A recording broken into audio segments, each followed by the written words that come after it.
rekaman dari mana nanti? Udah. Oh iya bisa ya. It-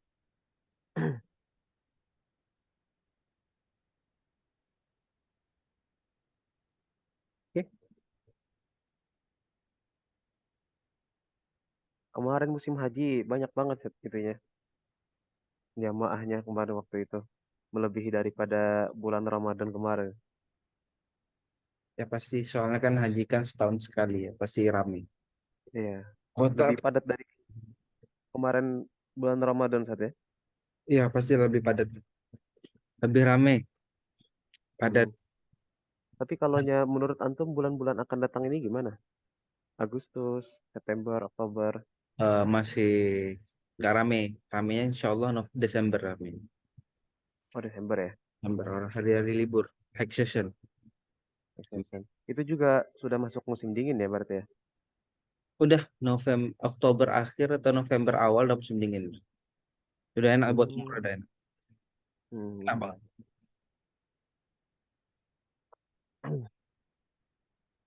Mungkin kalau musim panas di situ bisa kita bagi-bagi ini nanti ya, apa yang perlu dibawa nanti ya di Oh iya, ketika di sana. Heeh, musim panas. perlengkapan iya musim panas soalnya soalnya cuaca di sana anginnya itu panas banget gitu ketika di sana.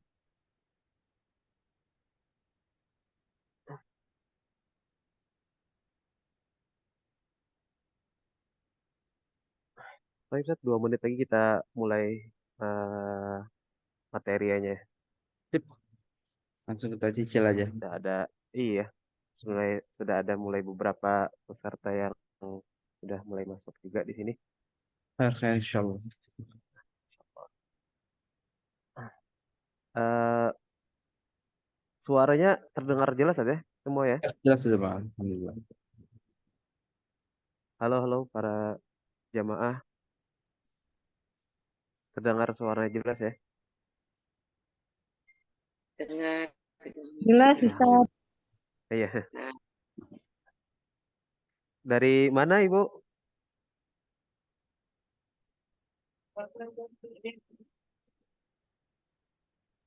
Dari Pontianak, Ustaz.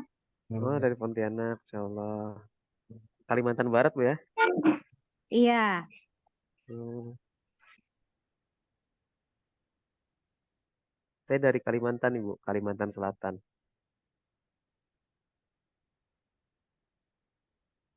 kakek saya juga dari Kalimantan Selatan. Dari Oh, apa, Mak? Dari mana, Mak? Kandangan. oh Kandangan. Ya, Nah, tahu-tahu. kakek dan nenek saya. Kakek saya merantau ke Oh, Kalimantan Barat. hmm, Jadi keluarga besar kami masih banyak yang di Banjar. Ada WA group khusus. hmm, Banjarmasin ya. Iya. Nah, silakan lanjut, Ustaz. Ya, mari Bu. Ya, setelah ini kita sambil nunggu yang lain juga.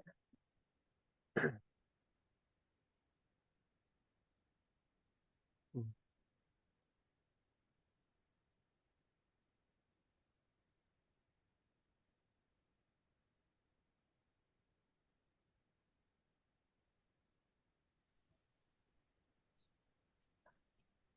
Tapi Ustaz, kita mulai saat ya. Boleh? Udah jam 15 Wita ini. Baik, Bismillahirrahmanirrahim. Assalamualaikum warahmatullahi taala wabarakatuh. Waalaikumsalam warahmatullahi wabarakatuh. Alhamdulillahirabbil alamin wa bihi nasta'in ala umuri dunya waddin. Wassalatu wassalamu ala asyrafil anbiya'i wal mursalin sayyidina wa maulana Muhammadin wa ala alihi wa sahbihi wa barik wa sallim alaihim ajma'in. Amma ba'du. Alhamdulillah, syukurillah pada siang hari ini kita bisa bertemu lagi walaupun kita bertemu di dalam via Meet Zoom.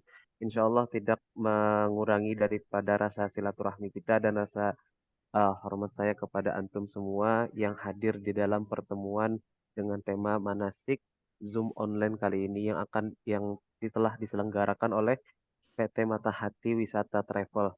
insya Allah ada beberapa keberangkatan di dalam bulan-bulan ini dan di bulan-bulan akan datang.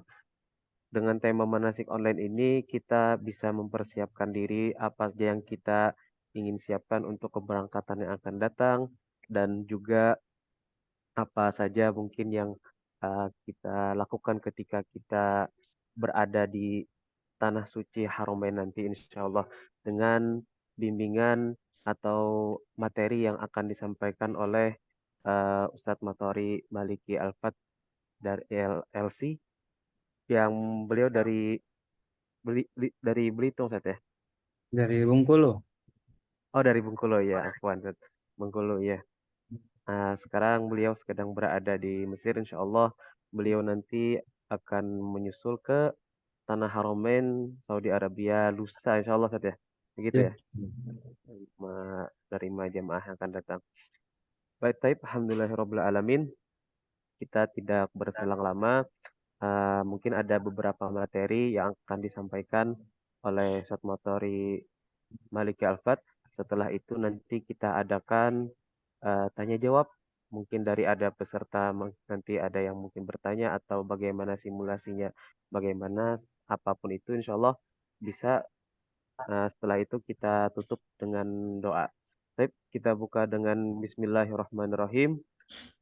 Mudah-mudahan waktu kita semuanya diberkahi oleh Allah Subhanahu wa taala, dan pertemuan kita kali ini di meeting Zoom diberkahi dan diridhoi oleh Allah Subhanahu wa taala. Ustadz Matori Maliki Alfat, Faliyatafaddal Ustadz, silakan membuka materinya.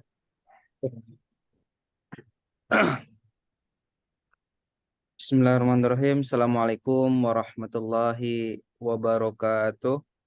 Waalaikumsalam warahmatullahi wabarakatuh.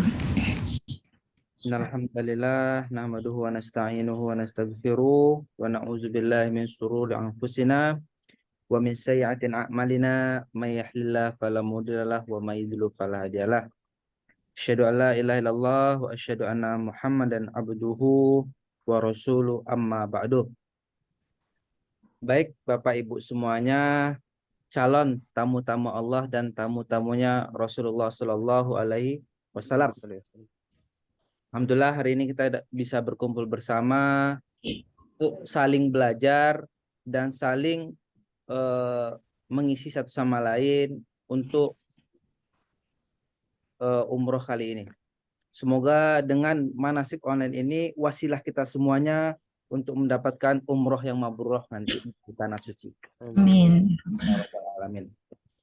Baik Bapak Ibu semuanya, insya Allah setelah ini kita akan pemantapan manasik. Nanti insya Allah di Mekah, nanti ada juga manasik offline, dan di insya Allah hari ini kita untuk manasik online terlebih dahulu. Nanti setelah kita sampai di Madinah atau di Mekah, sebelum kita bertolak ke Mekah, nanti pihak travel juga akan mengadakan manasik offline.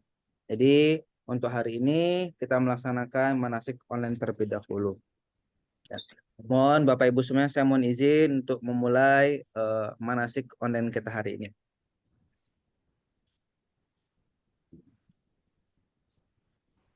Sanis, PPT-nya. Oke, siap.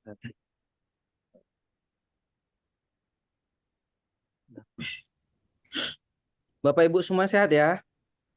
Amin, insya Allah. Sehat ya, insya Allah. Alhamdulillah.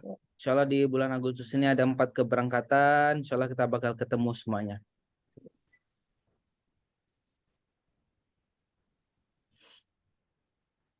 Bentar, ada kendala jaringan, bentar. Masih di open ini.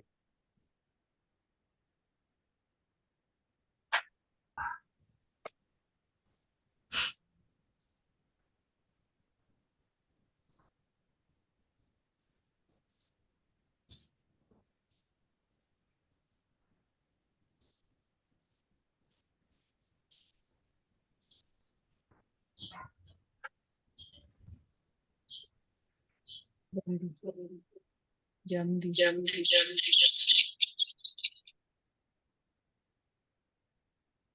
Masih loading, Ustadz. Masih loading ya?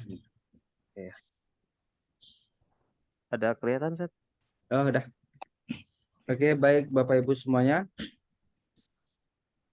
Insya Allah sebelum kita masuk ke sunnah-sunnah dalam berihram, di sini kita akan menyampaikan terlebih dahulu apa sih dari umroh itu tersendiri bagaimana.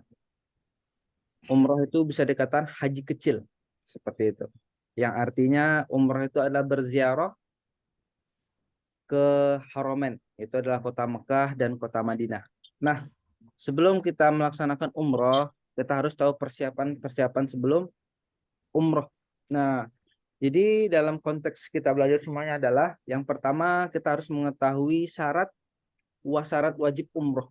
Nah, di sini tidak tertulis karena belum termasuk yang sunnah-sunnah dalam berihram, tapi inilah syarat kita untuk melaksanakan umroh. Satu adalah yang harus kita ketahui bahwasanya syarat wajib umroh itu ada 5 Bapak Ibu semuanya. Jadi yang pertama adalah kita termasuk orang berakal, berislam, balik, merdeka, dan mampu dalam beribadah seperti itu. Nah, inilah syarat wajib dalam umroh. Nah, dan juga gambaran selanjutnya adalah jadi umroh itu adalah ibadah fisik, adalah termasuk ibadah fisik. Jadi kita harus mengetahui rukun-rukun umroh tersebut. Jadi rukun umroh itu ada 5. Jadi kunci umroh sebenarnya adalah ada 5. Yang pertama adalah ihram atau berniat. Yang kedua adalah tawaf.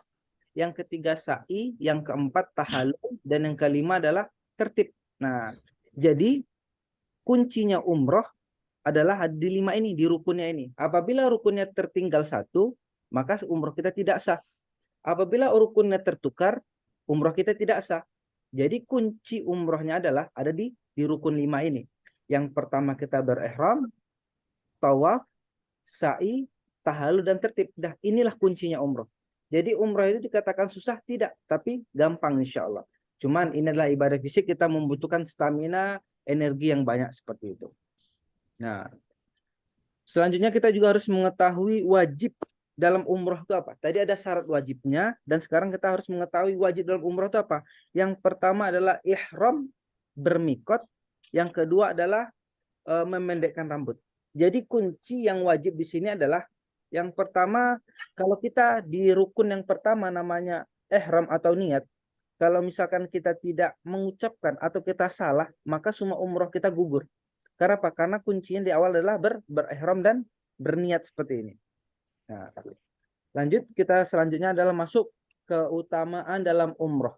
Nah, sebelum kita masuk di persiapan umroh, kita harus mengetahui apa sih fadilah-fadilah dalam berumroh seperti itu.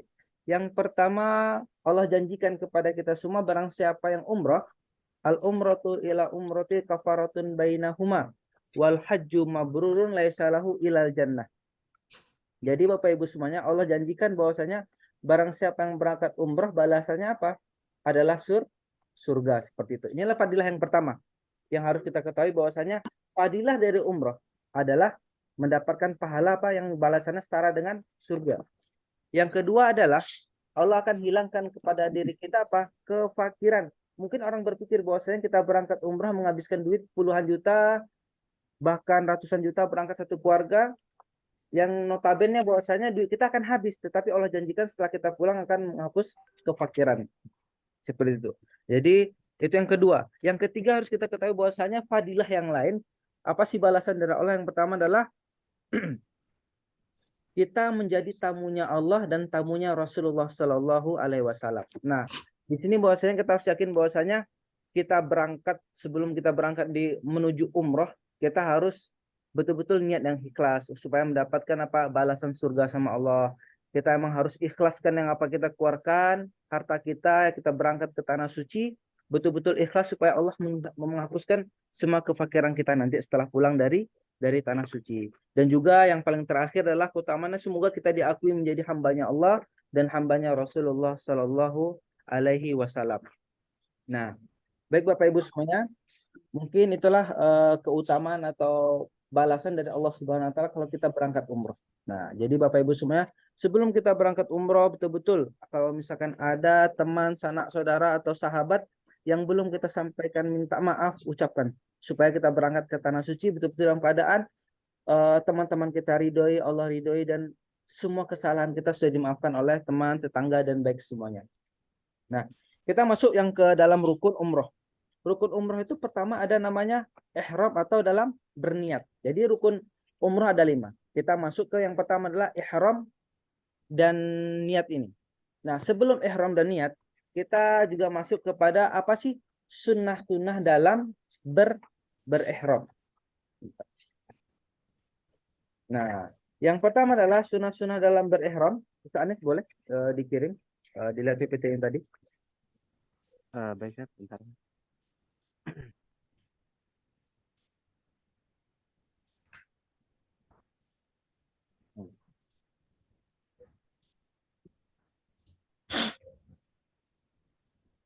Oke.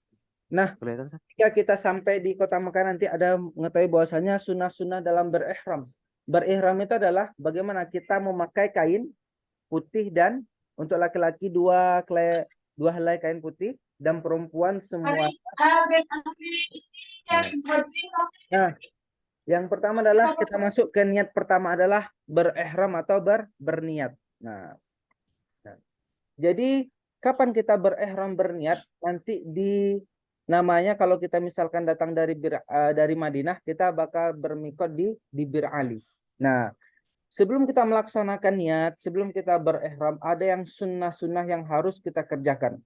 Nah, kita harus mengetahui bahwasanya sunnah-sunnah ini adalah boleh dikerjakan dan boleh ditinggalkan. Kalau misalkan kita kerjakan mendapat pahala, dan apabila kita tinggalkan tidak berdosa. Jadi sunnah-sunnah ini adalah untuk kita mendapatkan pahala lebih ketika kita dalam berumrah. Yang pertama adalah sunnahnya untuk laki-laki dan perempuan. Mencukur kumis untuk laki-laki dan mencukur bulu ketiak dan bulu kemaluan. Mohon maaf Bapak Ibu semuanya. Yang kedua adalah memotong kuku tangan dan kuku kaki. Dan yang ketiga adalah mandi untuk berihram. Yang keempat adalah memakai wangi-wangian. Nah, ini sunnah-sunnah dalam berihram itu kita kerjakan sebelum kita melantunkan niat di Bir Ali. Jadi kita kerjakan kapan? Ketika kita sampai di hotel, sebelum kita bertolak ke kota Mekah. Nah, sebelum kita bertolak ke Mekah dan sebelum kita bertolak di Bir Ali, namanya tempat kita bermikot nanti. Nah, kita melaksanakan sunnah-sunnahnya kapan? Ketika kita di hotel sebelum hari berangkatnya ke kota Mekah, seperti itu. Pasti sini bertanya, apakah mandinya boleh pakai sabun? Apakah boleh mandinya tempat di Bir Ali? Semua kita lakukan ketika niat sunnah berihram ini kita lakukan kapan? Ketika di hotel semuanya. Supaya ketika kita sampai di Bir Ali nanti dalam keadaan siap, kita langsung melaksanakan apa? Nanti sholat 2 rakaat di Bir Ali. Nah, inilah sunnah-sunnah dalam berihram. Jadi sunnah-sunnah dalam berihram tadi ada 4 dan tambah satu lagi di sana ada kurang, sholat di 2 rakaat di tempat mikot. Nah, sholat apa? Ada bahwasanya Rasulullah SAW mengatakan ada sholat sunnah ihram, ada sholat sunnah safar, seperti itu. Boleh kita kerjakan dua-duanya. Seperti itu. Nah, kita langsung masuk ke pakaian berihram. Untuk laki-laki kita memakai 2 helai kain ihram tanpa jahitan berwarna putih. Nanti Bapak Ibu semua pasti membawa kain ihram dari Indonesia. Insya Allah itu untuk laki-laki. Dan untuk perempuan bebas untuk memakai pakaian apa aja, tapi disunnahkan untuk memakai warna putih. Dan pakaian adalah seluruh badan kecuali membuka telapak tangan dan muka yang terbuka. Selebihnya harus ditutup. Itu untuk pakaian laki-laki dan untuk pakaian perempuan.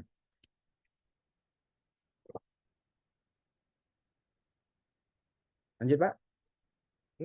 Nah, ketika kita sudah dalam berihram atau kita sudah berniat, ketika sudah melaksanakan semua sunnah-sunnah sebelum berihram, seperti mandi, seperti memotong kuku, mencukur semua bulu-bulu, semua sudah memandi ihram semuanya. Nah, setelah kita berangkat ke tempat mikot, setelah bermikot kita berniat. Nah, setelah kita berniat atau berihram, nah, apa saja yang kita perbolehkan untuk melakukan apapun? Yang pertama adalah ketika kita sudah niat, maka kita boleh untuk melakukan mandi atau membersih kepala. Tapi kalau kita sudah niat, nanti ada larangan-larangannya semua Bapak Ibu semuanya. Nah, nanti larangan setelah ini. Yang kedua adalah uzur kepentingan pengobatan. Yang ketiga adalah memakai cincin, jam, handset, kacamata. Itu masih diperbolehkan ketika kita sudah melakukan niat ihram atau niat umroh. Seperti itu. Nah, lanjut. Nah, di sini setelah kita setelah kita mengatakan niat umroh atau berucap berihram, maka timbullah tadi ada sunah-sunahnya. Setelah sunah-sunahnya muncullah larangan ihram. Kapan larangan ihram ini berlaku? Ketika kita setelah mengucapkan niat sekali lagi. Nah, ketika kita sudah mengucapkan niat, maka larangan-larangan ihram ini berlaku. Nah, seperti itu. Yang pertama adalah untuk laki-laki ketika kita sudah berihram dilarang untuk menutup kepala. Tidak boleh memakai peci. Atau biasanya untuk bapak-bapak itu ketika kain ihramnya kedinginan di bis, dia tutup kepalanya karena kedinginan. Nah, itu tidak boleh. Yang kedua, mencukur atau mencabut rambut yang ada di badan kita secara sengaja. Ini untuk laki-laki dan perempuan. Terus yang ketiga adalah menggunakan wangi-wangian. Wangi-wangian tersini termasuk sabun atau parfum atau yang mengandung wangi-wangian. Ini dikhususkan untuk laki-laki dan perempuan. Yang keempat adalah memotong kuku. Jadi larangan selanjutnya adalah memotong kuku. Yang kelima adalah memakai pakaian berjahit. Yang maksudnya ketika bapak-bapak terutamanya ketika sudah memakai ihram, nyampe nanti ke kota Mekah atau di bis memakai memakai baju kaos itu yang berjahit, maka itu tidak diperbolehkan. Yang keenam adalah memburu binatang atau menebang pohon atau membunuh binatang, itu tidak diperbolehkan. Yang ketujuh adalah melaksanakan akad nikah baik laki-laki dan perempuan, tidak boleh. Yang kedelapan adalah melakukan hal yang muncul syahwat bagi suami istri, mohon nanti ketika duduknya boleh berjarak sedikit untuk menghilangkan syahwat. Yang kesembilan adalah memakai niqab atau sarung tangan untuk perempuan. Jadi untuk perempuan tidak boleh menutup muka dan telapak tangan. Nah, ini tidak boleh untuk perempuan, harus telapak tangan dan mukanya harus terbuka. Nah, inilah larangan-larangan dalam berihram. Nah, jadi saya ulangi sekali lagi bahwasanya larangan-larangan ihram ini berlaku ketika kita sudah melaksanakan rukun umrah. Yang pertama adalah niat, seperti itu. Lanjut, Pak. Nah, jadi inilah peta mikot kita. Jadi di kota Mekah itu ada beberapa tempat kita mengambil mikot. Yang pertama ada Al-Ju'fah, ada Zulhulaifah, ada Ji'rana, ada dan banyak lagi, ada 5 tempat ambil mikot. Tetapi kita akan mengambil mikot, insya Allah jamaah Indonesia biasanya akan mengambil mikot di mana? Di Bir Ali, insya Allah. Jadi dari kota Madinah kita bakal mengambil mikot di mana? Di Bir Ali, insya Allah. Nah, lanjut Pak, boleh? Nah, di sini Bapak Ibu semuanya, setelah kita mengetahui sunnah-sunnah ihram, larangan-larangan ihram, pakaian-pakaian ihram. Nah, setelah kita mengetahui bagaimana caranya dan bagaimana apa aja larangan-larangannya, nah ini kita harus masuk ke mana? Ke niat umroh. Jadi bagaimana membaca niat umroh? Nawaitu umrota wa ahramtu biha lillahi ta'ala. Atau juga bisa labbaik Allahumma umratan, labbaik Allahumma labbaik. Kalau misalkan bagaimana Ustaz? Kalau tidak bisa pakai bahasa Arab, boleh pakai bahasa Indonesia, boleh pakai bahasa daerah. Insya Allah Allah mengetahui dengan makna dan niatnya sama yang diajarkan oleh Rasulullah Shallallahu Alaihi Wasallam. Contohnya kalau misalkan ingin memakai bahasa Indonesia, aku niat melaksanakan umroh dan berihram karena Allah Subhanahu wa Ta'ala. Jadi seperti itu. Jadi Bapak Ibu semuanya, insya Allah ketika nanti kita membaca niat ihram, insya Allah kita akan membaca bareng-bareng. Jadi jangan takut, jangan khawatir bahwasanya ketika kita menuntun atau membaca niat umroh ini adalah rukun yang paling utama, rukun yang paling nggak boleh kita tinggalkan karena ini adalah awal permulaannya semuanya. Nah, kita membaca niat umrohnya secara bersama nanti di Masjid Bir Ali dan membaca lagi akan membaca niat umroh atau di bus. Nanti kondisional aja kalau misalkan di Bir Ali rame atau padat nanti atau petugasnya apa namanya mengusir, kita akan membaca niat umrohnya bersama-sama di mana? Di bis seperti itu. Jadi yang pertama adalah rukun yang pertama adalah niat umroh. Nah, mungkin Bapak Ibu semuanya di rukun pertama, kalau misalkan belum paham atau belum masih ragu, boleh ditulis dulu nanti di akhir akan ditanyakan seperti itu. Dari baik larangannya atau sunnah-sunnahnya, boleh ditanyakan seperti itu. Nah, sekarang setelah itu kita masuk ke rukun yang kedua. Adalah tawaf. Nah, ketika kita sudah berniat, nanti akan kita bersama-sama membacakan labbaik Allahumma labbaik, labbaik la syarika laka labbaik, innal hamda wan ni'mata laka wal mulk la syarika lak. Nah, jadi setelah kita melaksanakan niat umroh, kita akan bertalbiyah bersama-sama di atas bis dan disunahkan sampai suara kita serak. Nah, ketika kita dalam bis, apakah amalan-amalan yang diperbolehkan cuma talbiyah? Boleh kita berzikir, boleh kita membaca Quran untuk memperbanyak pahala-pahala kita seperti itu. Selain talbiyah kita bisa berzikir, bersolawat atau membaca Al-Quran. Jadi Bapak Ibu semuanya yang belum hafal tentang labbaik Allahumma labbaik, labbaik la syarika laka labbaik, mohon dihafalkan.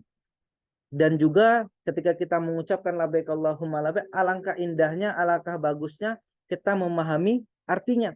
Supaya apa? Supaya kita bisa merasakan nikmatnya dengan paham mengapa kita ucapin yang minta sama Allah seperti itu. Jadi jangan sampai kita cuman hafal saja tapi tidak memahami arti dari labbaik Allahumma labbaik, labbaik la syarika laka labbaik seperti itu. Masuk kita. Nah, ketika kita sudah melaksanakan niat umroh, nah kita menuju kota Mekah. Sesampainya kita kota Mekah, kita nanti istirahat terlebih dahulu di hotel. Setelah itu, setelah istirahat, kita akan berangkat bersama-sama. Berangkat bersama-sama menuju Masjidil Haram. Nah, disunahkan lagi ketika kita sebelum masuk Masjidil Haram, kita membaca doa masuk masjid-masjid. Contohnya apa? Allahumma gfirli zunubi waftahli abwaba rahmatik. Nah, ketika kita sampai di hotel di Mekah, makan dulu istirahat. Setelah istirahat, kita menuju Masjidil Haram bersama-sama dengan keadaan berihram. Dan disunahkan sebelum kita masuk Masjidil Haram adalah kita membaca doa masuk masjid dan didahulukan dengan kaki kanan seperti itu. Lanjut, Pak. Nah, ketika kita sudah masuk Masjidil Haram, ada juga sunnah lagi selanjutnya. Membaca doa melihat Ka'bah. Ketika kita masuk, nanti turun sedikit, kita melihat Ka'bah. Nanti kita membaca doa bersama-sama, kita tuntun membacanya Allahumma zid hadzal baita tasyrifan wa ta'ziman wa takriman wa mahabbatan ilal akhir. Seperti itu. Nanti kita membaca doa bersama-sama setelah melihat Ka'bah. Nah, setelah kita melihat Ka'bah, kita masuklah rukun yang kedua. Lanjut, Kak. Nah, sebelum kita masuk ke rukun yang kedua, alangkah baiknya kita mengenali bagian-bagian Ka'bah. Jadi biasanya Bapak Ibu semuanya, orang yang datang berumrah itu cuma tahunya Ka'bah. Tetapi di Ka'bah itu ada bagian-bagian yang terpenting yang harus kita tahu. Ada yang tempat mustajab, di mananya Hajar Aswad, di mana Multazam, di mana Bir Ali, di mana rukun Yamani, rukun Syami. Banyak bagian-bagian Ka'bah yang belum kita ketahui biasanya seperti itu. Jadi Bapak Ibu semuanya, alangkah baiknya sebelum kita berangkat umroh kita harus mengetahui bagian-bagian Ka'bah supaya ketika kita melihat Ka'bah, oh ternyata yang saya lihat itu Hajar Aswad itu yang ini ternyata. Makam Ibrahim itu yang ini ternyata. Supaya ketika kita melihat Ka'bah itu bukan pandangan kosong. Ternyata oh di sini target saya bahwasanya tempat doa mustajab nanti ada di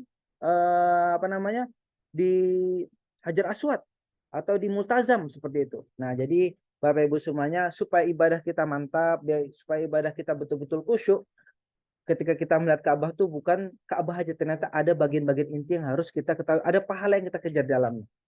Nah, seperti itu. Yang pertama kita akan masuk di pengenalan bagian Ka'bah. Boleh? Nah, yang pertama inilah Hajar Aswad. Ini Hajar Aswad ini adalah yang keutamaannya kalau kita berhasil mencium atau memegang Hajar Aswad, dosa kita dihapuskan oleh Allah Subhanahu wa taala, seperti itu. Itu adalah keutamaan dari Hajar Aswad. Hajar Aswad di mana? Nanti ketika kita mulai tawaf, nah itu kita akan taslim Bismillahirrahmanirrahim di Hajar Aswad ini, seperti itu. Nah, mengangkat tangan sebelah kanan, seperti itu. Nah, jadi Bapak Ibu, inilah Hajar Aswad, batu yang mana diturunkan oleh Allah Subhanahu wa taala dari surga. Yang dulunya putih satu gumpalan sekarang sudah hitam. Mungkin bisa jadi dalam satu riwayat bahwasanya batu ini menghitam gara-gara dosa-dosanya para manusia, seperti itu. Jadi keutamaan dari Hajar Aswad adalah dosa kita dihapuskan oleh Allah Subhanahu wa taala kalau berhasil mencium atau memegang Hajar Aswad, seperti itu. Nah, di samping Hajar Aswad, lihat Bu, ada gambarnya di sana semuanya. Yang ada hijau itu, yang garis hijau itu kelihatan semuanya ya. Itu adalah multazam. Yang dimana apabila kita sejajar sama multazam, doa kita insya Allah mustajab, akan dikabulkan sama Allah Subhanahu wa taala. Jadi posisi multazam itu kecil, cuma spesiesnya kecil, bahwasanya samping pintu Ka'bah sama samping Hajar Aswad tadi. Ada space sedikit segini. Disitulah kita yang mana Allah janjikan kepada umatnya atau kepada hambanya bahwasanya ketika kita berdoa di multazam, dosa kita diampunkan oleh Allah Subhanahu wa taala, dosa kita diampunkan, dan apalagi dan doa kita mustajab oleh Allah Subhanahu wa taala. Jadi itu janji Allah. Ketika misalkan Allah sudah berjanji, Allah kabulkan enggak? Pasti insya Allah kabulkan. Jadi bagaimana kita serius, bagaimana kita fokus untuk beribadah ini. Jadi seperti itu. Nah, keutamaan dari multazam ini adalah ketika kita berdoa, insya Allah Allah langsung ijabah. Jadi begini Bapak Ibu, setelah kita berhasil megang atau mencium Hajar Aswad, dosa kita dihapuskan sama Allah Subhanahu wa taala. Terus kita agak menyamping sedikit dan kita berdoa di depan multazam langsung, bahwasanya Allah janjikan kalau misalkan kita berdoa, langsung Allah kabulkan doa-doa kita. Insya Allah ketika Allah sudah hapuskan doa kita dan kita berdoa di multazam dengan keadaan bersih kembali, dan kita berdoa insya Allah kabulkan semuanya, seperti itu. Nah, ini adalah multazam yang harus kita ketahui. Misalkan kurang jelas di sini Ibu, boleh nanti lihat buka di Google juga bisa lihat gambar multazam itu seperti apa. Ini kan kecil nih di sini. Nanti bisa dilihat lagi, cek lagi. Oh, ternyata seperti ini multazam. Nanti insya Allah di bulan Agustus ada keberangkatan, kita bakal lihat aslinya bagaimana, seperti itu. Itulah multazam. Utamanya adalah doa kita diijabah langsung sama Allah Subhanahu wa taala. Lanjut, Pak.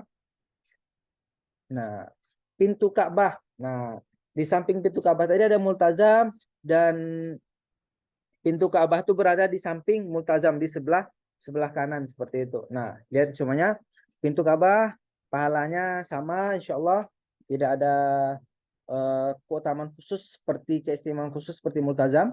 Lanjut lagi, Pak. Makam Ibrahim. Jadi pada masa pembangunan Ka'bah, atau Ka'bah ini dibangun oleh para malaikat dan dibangun kembali oleh Nabi Ibrahim. Dan makam Ibrahim inilah di mana ketika Nabi Ibrahim membangun kembali Ka'bah, dan disinilah kaki beliau berpijak. Salah satu mukjizatnya Nabi Ibrahim adalah inilah bekas telapak kakinya, kaki Nabi Ibrahim, seperti itu. Nah, lanjut. Inilah makam Ibrahim. Makam Ibrahim itu berada di samping di depan Ka'bah, yang di depan pintu Ka'bah, seperti itu posisinya. Lanjut. Nah, ini adalah Hijr Ismail. Hijr Ismail itu berada di samping Ka'bah. Ka'bah di samping Ka'bah. Dan keutamaan dari Hijr Ismail adalah seperti kita sholat di dalam Ka'bah. Itu pahala kita berhasil ketika sholat di Hijr Ismail. Kapan untuk waktu sholat Hijr Ismail? Biasanya dibuka setelah subuh, setelah duha dibuka biasanya, atau setelah isya biasanya dibuka, seperti itu. Biasanya Hijr Ismail ini dibuka ketika malam hari seringnya. Nanti kita bakal antri untuk masuk ke dalam Hijr Ismail, seperti itu. Utamanya adalah pahalanya seperti orang sholat dalam Ka'bah, seperti itu. Lanjut. Nah, rukun Yamani. Rukun Yamani adalah bertepatan sejajar dengan rukun Hajar Aswad. Rukun Yamani adalah keutamaannya bahwasanya kalau kita berhasil mencium atau memegang, maka dosa-dosa kita dihapuskan setengah. Setelah kita melewati setengah, kita berhasil memegang atau mencium rukun Yamani, kita megang rukun Hajar Aswad, maka pahala kita dihapus, dosa-dosa kita dihapuskan seluruhnya seperti itu. Nah, itu adalah keutamaan dari rukun Yamani. Lanjut, Pak. Nah, kita sudah mengenal bagian-bagian Ka'bah. Ada Hajar Aswad, ada Multazam, ada pintu Ka'bah, ada makam Ibrahim, ada Hijr Ismail, ada rukun Yamani. Nah, seperti itu. Nah, biasanya Bapak Ibu semuanya, sebelum kita masuk ke rukun umroh yang kedua adalah tawaf. Nah, kita harus mengetahui bahwasanya syarat tawaf itu apa? Yang pertama adalah pada saat tawaf kita harus dalam keadaan bersuci.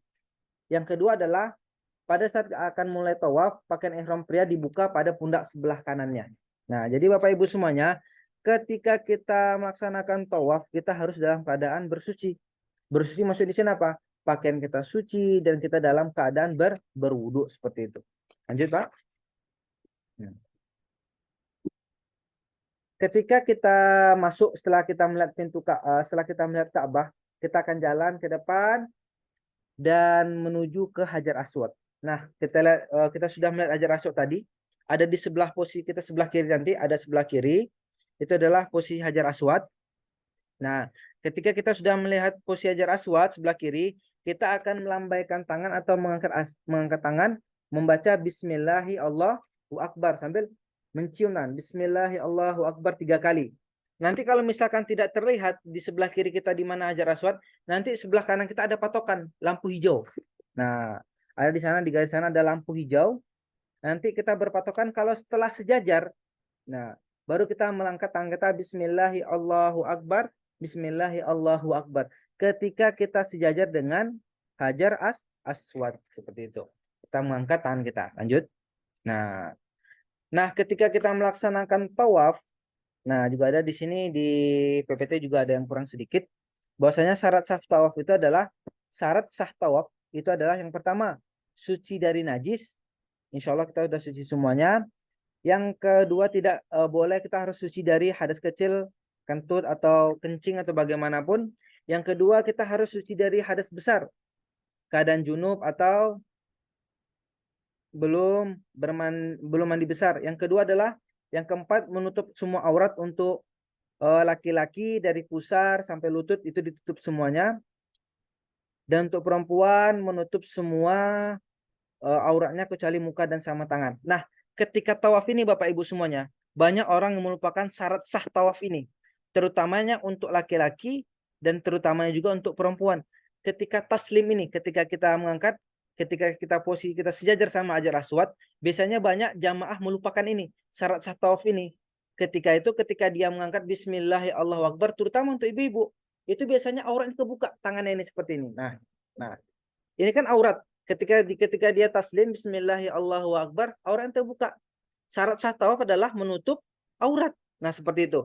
Nah, di sini banyak terjadi kesalahan untuk ibu-ibu, untuk perempuan, jamaah perempuan ketika dia taslim karena semangat ibadah, tetapi ketika dia semangat udah pertama kali lihat Ka'bah, ketika dia taslim lupa bahwasanya auratnya kebuka ketika taslim. Nanti bagaimana caranya? Kalau misalkan caranya bagaimana takut kebuka, tidak usah tinggi-tinggi Bapak Ibu untuk khusus ibu-ibu ya. Tidak usah tinggi-tinggi ketika taslim, cukup angkat tangan dan dipegang seperti ini supaya auratnya tidak terbuka seperti ini yang sering terjadi ketika tawaf. Karena jamaah sangat semangat beribadah, tapi ada salah satu syarat sahnya dilupakan. Ya, terutama yang sering terjadi adalah ketika taslim. Sedangkan taslim itu adalah sunnah, tetapi ada yang wajib kita tinggalkan seperti itu. Nah, ini yang harus kita sangat perhatikan seperti itu.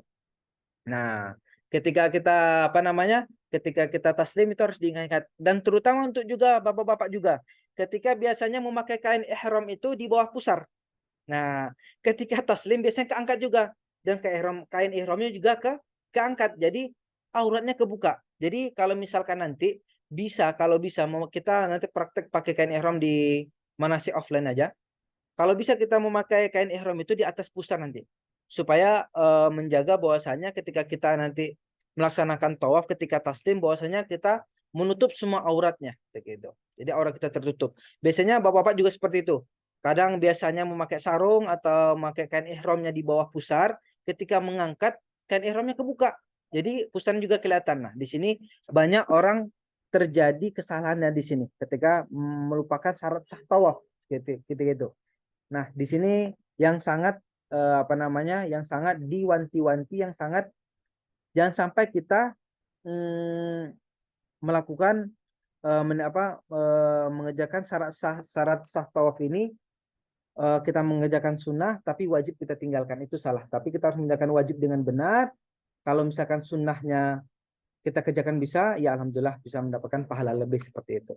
Nah, ketika kita melaksanakan tawaf, kita mulai dari Hajar Aswad dengan melambaikan 3 tangan dan diakhiri dengan Hajar Aswad seperti itu. Nah, doa ketika tawaf setelah kita taslim Bismillahirrahmanirrahim, doa ketika tawaf apa?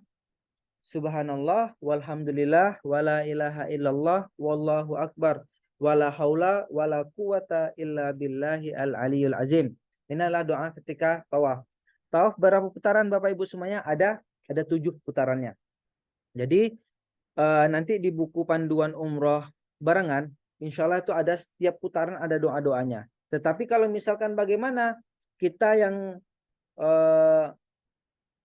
apa namanya, nauzubillah, kita bagaimana yang Ustadz yang nggak bisa baca atau bagaimana yang nggak bisa apa, insya Allah nanti ketika tawaf kita akan suaranya akan dilantungkan semuanya, akan saya pandu semuanya di depan, nanti Bapak Ibu semua akan mengikuti seperti itu.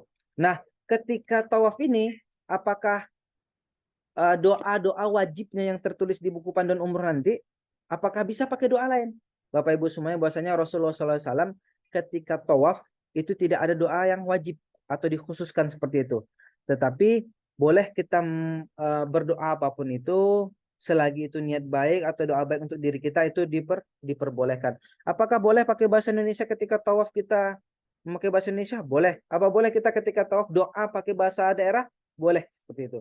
Di sini tidak ada diwajibkan untuk membaca doa khusus ketika tawaf. Tapi Rasulullah SAW anjurkan, ada suatu hadis mengatakan, yang hadis sahih mengatakan bahwasanya ketika kita tawaf putaran pertama, kedua, ketiga sampai ketujuh membaca doa Subhanallah walhamdulillah wala ilaha illallah wallahu akbar. Bagus doanya Bapak Ibu semua, tapi sayang ketika jauh-jauh dari Indonesia, ketika kita di depan Ka'bah dengan posisi di tempat itu tempat suci, dan diyakinkan bahwasanya ketika kita berdoa di Ka'bah itu adalah doa kita dikabulkan oleh Allah Subhanahu wa taala. Sayang kalau cuma kita doanya Subhanallah walhamdulillah wala ilaha illallah wallahu akbar. Tambahkan lagi doa banyak Bapak Ibu semuanya.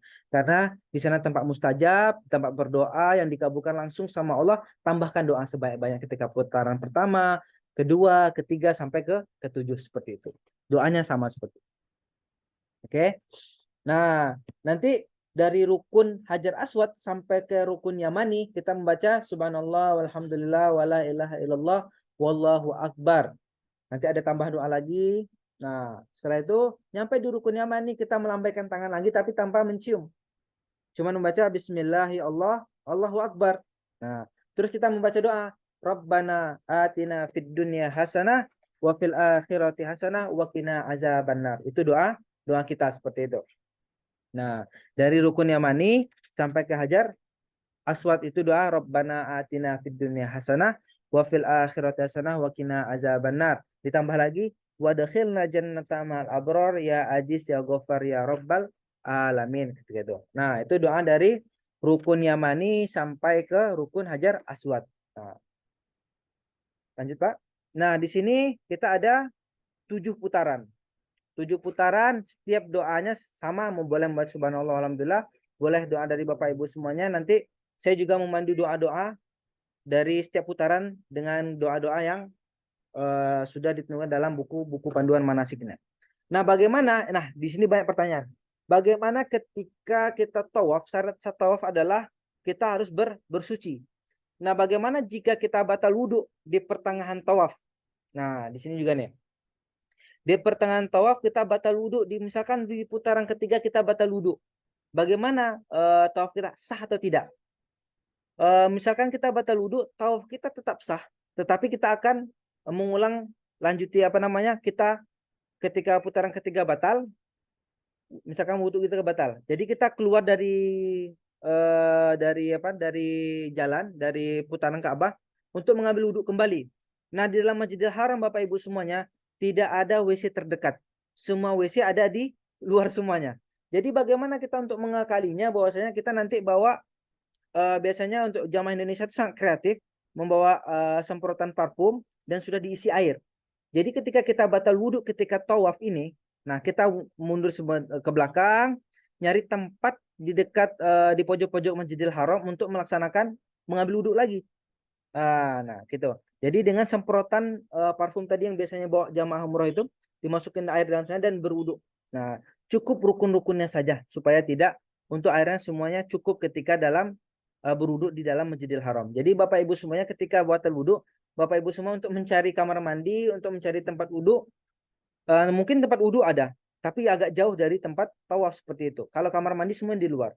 Jadi kita tidak bisa untuk berwudhu di dalam Masjidil Haram tidak bisa. Jadi kita mengakali bahwasanya membawa tempat parfum untuk misalkan nauzubillah kita batal wudhu, kita berwudhu kembali dengan menggunakan air yang telah kita siapkan tadi. Boleh juga disiapin dalam aqua kalau misalkan kita batal wudhu. Nah, ketika kita sudah berwudhu kembali, setelah suci, kita balik lagi. Kalau misalkan kita batalnya di putaran ketiga mau keempat, berarti kita harus mengulangi lagi putaran ketiganya menuju ke empatnya. Kalau misalkan kita batalnya di putaran ketiga, di pertengahan kita harus mengulangi putaran ketiganya. Jadi bukan mengulangi dari pertama lagi, bukan. Tapi mengulangi dari tempat berapa kita batal. Kalau misalkan kita batal di putaran ketiga, berarti kita ulangi dari ketiga.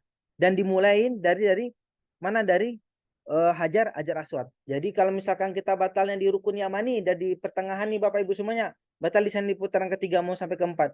Terus wudhu kita batal. Jadi kita harus mengulangi lagi dari Dari Hajar Aswad, bukan dari tempat kita batal tersebut.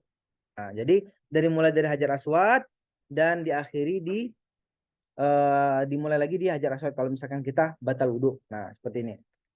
Lanjut, Pak. Nah, ketika kita selesai tawaf, kita menuju namanya makam Ibrahim. Nanti kita akan berdoa wattakhidhu mim maqami Ibrahim musalla. Nah, lanjut, Pak. Nah, di sini juga setelah kita melaksanakan sunnah tawaf, juga ada sunnah setelah tawaf yang adalah kita sholat 2 rakaat setelah tawaf. Nah, disunahkan untuk sholat 2 rakaat di belakang makam Ibrahim. Kenapa kita disunahkan di makam Ibrahim untuk melaksanakan sholat 2 rakaat? Karena makam Ibrahim itu berjajar dengan multazam, hampir sejajar. Nah, itu disunahkan di belakang makam Ibrahim. Nah, nanti Bapak Ibu semuanya, kalau misalkan di lapangannya tidak bisa sholat di makam Ibrahim dan dalam keadaan penuh, maka nanti kita akan bergeser sedikit di depan Ka'bah tapi masih di sekitar makam Ibrahim tersebut. Nah, di sini kita melaksanakan sholat tawaf, namanya adalah sholat sunnah tawaf. Nah, niatnya bagaimana? Usolli sunnah tawaf rakaataini lillahi ta'ala. Itu adalah niat sholat sunnah tawaf. Kalau misalkan bahasa Indonesia bagaimana? Saya sholat sunnah tawaf karena Allah, 2 rakaat karena Allah subhanahu wa ta'ala. Nah, di sini juga ketika kita melaksanakan sholat sunnah tawaf, setelah tawaf, ada sunnah-sunnahnya lagi Bapak Ibu semuanya. Disunahkan membaca surah Al-Kafirun di rakaat pertama, dan rakaat kedua disunahkan membaca surat Al-Ikhlas seperti itu. Nah, itu sunnah-sunnah setelah tawaf kita dianjurkan untuk sholat sunnah tawaf. Bagaimana kalau misalkan tidak mengerjakan? Tidak apa-apa, itu namanya sunnah. Apalagi kalau kita mendapatkan mengerjakan sunnah di depan Ka'bah atau di rumah Allah, insya Allah pahalanya dikalikan berkali-kali ratus ribu lipat insya Allah. Nah, setelah kita melaksanakan tawaf, nanti kita akan bersama-sama berdoa. Nanti insya Allah doanya bagaimana? Allahumma ya Rabbal Baitil Atiq ati riqabana ilal akhir. Nanti kita akan baca bersama-sama. Nanti saya doa dipimpin untuk ibu dan bapak-bapak. Jangan takut bahwasanya tidak tidak sendirian, bahwasanya kita akan membaca bersama-sama. Tetapi kalau misalkan Bapak Ibu semua ingin membaca sendiri, tidak apa-apa. Dan untuk Bapak Ibu yang tidak yang khawatir bahwasanya bacaannya benar atau tidak, nanti kita akan nanti saya pimpin sendiri baca doa setelah setelah tawaf. Nanti mutawif-mutawifnya akan memimpin semuanya. Nah, lanjut. Nah, setelah kita melaksanakan tawaf, sunnahnya tadi adalah melaksanakan sholat sunnah tawaf, dan juga ada sunnahnya lagi, meminum air zam-zam. Setelah kita sholat sunnah, setelah kita berdoa, kita kembali ke belakang terlebih dahulu. Sebelum kita melaksanakan sa'i, kita disunahkan apa? Minum air zam-zam. Nah, nanti kita ke belakang, minum air zam-zam segelas. Nah, nanti Bapak Ibu semuanya, apa doanya ketika minum air zam-zam? Allahumma inni as'aluka ilman nafi'an wa rizqan wasi'an wa shifaan min kulli da'im wa saqamin bi rahmatika ya arhamar rahimin. Nanti kita Bapak Ibu semuanya jangan takut, nanti kita akan nanti dilantunkan semuanya atau dibimbing semuanya oleh para mutawif dari grup-grup yang telah ditentukan seperti itu. Nah, jadi Bapak Ibu semuanya, niat rukun yang pertama adalah niat. Di niat tadi ada sunnah, ada larangan. Nah, di apa namanya?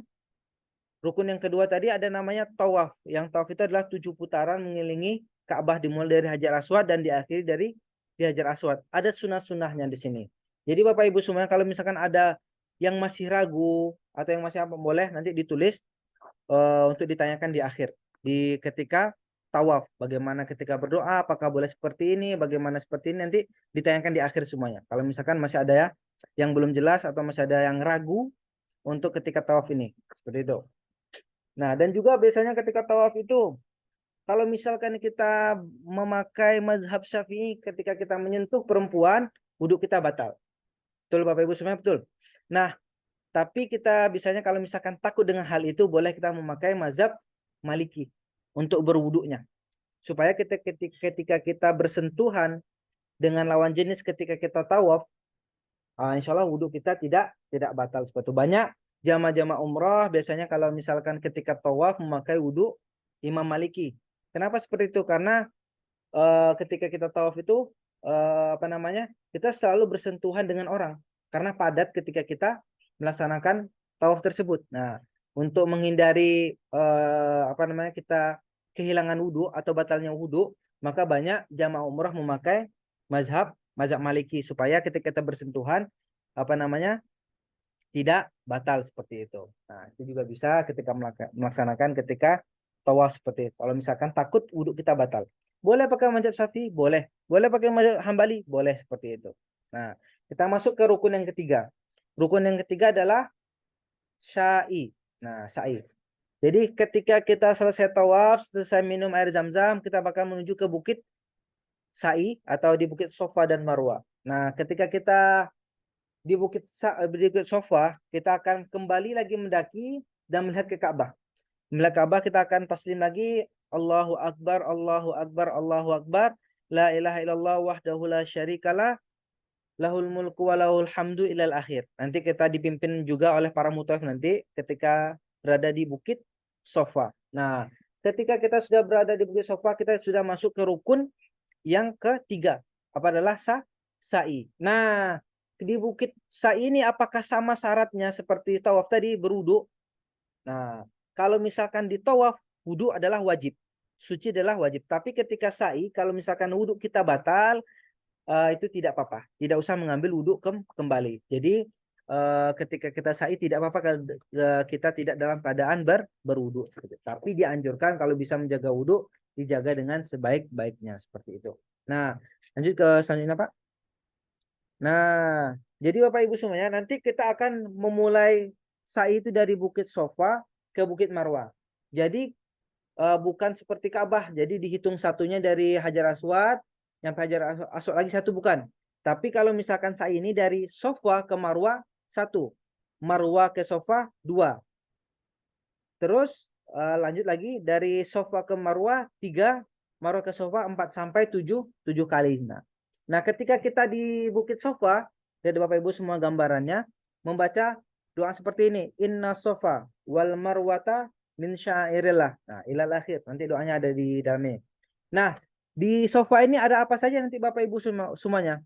Di Safa itu ada bukit, namanya Bukit Safa. Safa ini adalah bukit dan Marwah ini juga bukit. Nah, selain juga ada dua bukit ini yang dipercaya bahwasanya di antara Safa dan Marwah ketika kita berdoa dikabulkan sama Allah Subhanahu wa taala. Dan juga ada riwayat mengatakan ketika kita berdoa di atas bukit Safa, doa kita mustajab.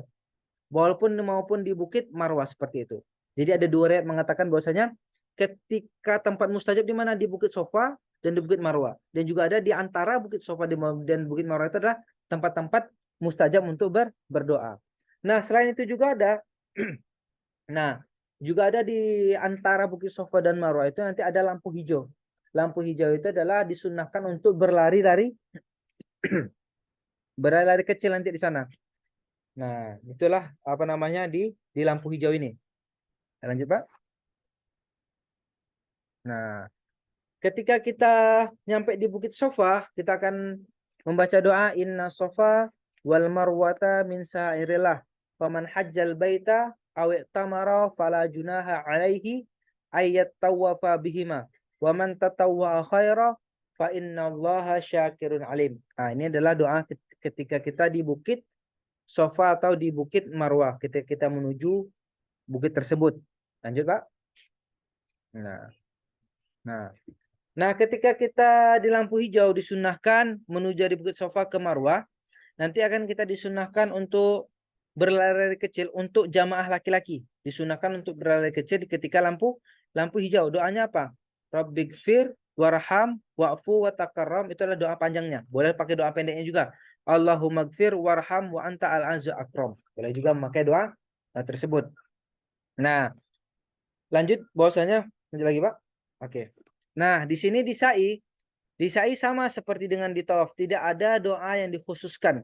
Boleh kita membaca doa apapun, boleh kita membaca sholawat, membaca Al-Quran, membaca doa yang kita yang kita sudah kumpulkan dari Indonesia, boleh membaca doa apapun. Tidak ada diwajibkan membaca doa seperti ini di dalam hadis, tidak ada. Jadi boleh kita membaca doa apapun ketika sa'i sama seperti dengan ketika tawaf. Boleh kita membaca selawat, boleh kita membaca doa sesuai dengan buku panduan umroh juga nggak apa-apa. Nah, setelah kita selesai sa'i 7 putaran, nanti kita akan membaca doa-doanya di mana di Bukit Marwah. Diawali dengan di Bukit Safa dan diakhiri di Bukit Marwah. Nanti kita doa bersama-sama di sana dengan doa Allahumma Rabbana taqabbal minna wa'fu anna wa ala ta'atika ila akhir. Itu doa yang kita akan bacakan nanti. Ketika kita setelah sa'i, nah masuklah rukun umroh yang keempat adalah tahallul. Nah, di sini banyak jamaah yang mengatakan adalah tahallul itu motongnya 3 helai atau seluruh rambut. Nah, disunnahkan adalah 3 helai rambut. Disyaratkan adalah 3 helai rambut untuk dipotong. Kalau misalkan mau gundul atau mau motong semuanya boleh, itu pahalanya lebih banyak. Jadi setiap helai yang kita potong itu adalah menggugurkan semua dosa-dosa kita. Jadi kalau misalkan rambut kita habis berarti dosa-dosa kita sudah banyak digugurkan oleh Allah Subhanahu wa taala. Disunahkan bagi pria untuk mencukur seluruh rambut. Yang ketiga adalah bagi wanita tahallul dengan memegang ujung rambut lalu memotong rambut kurang lebih sepanjang 1 jari. Segini, Bu, minimal untuk memotongnya. Dengan ini umroh telah selesai seperti itu. Jadi syarat tahallul adalah 3 helai rambut.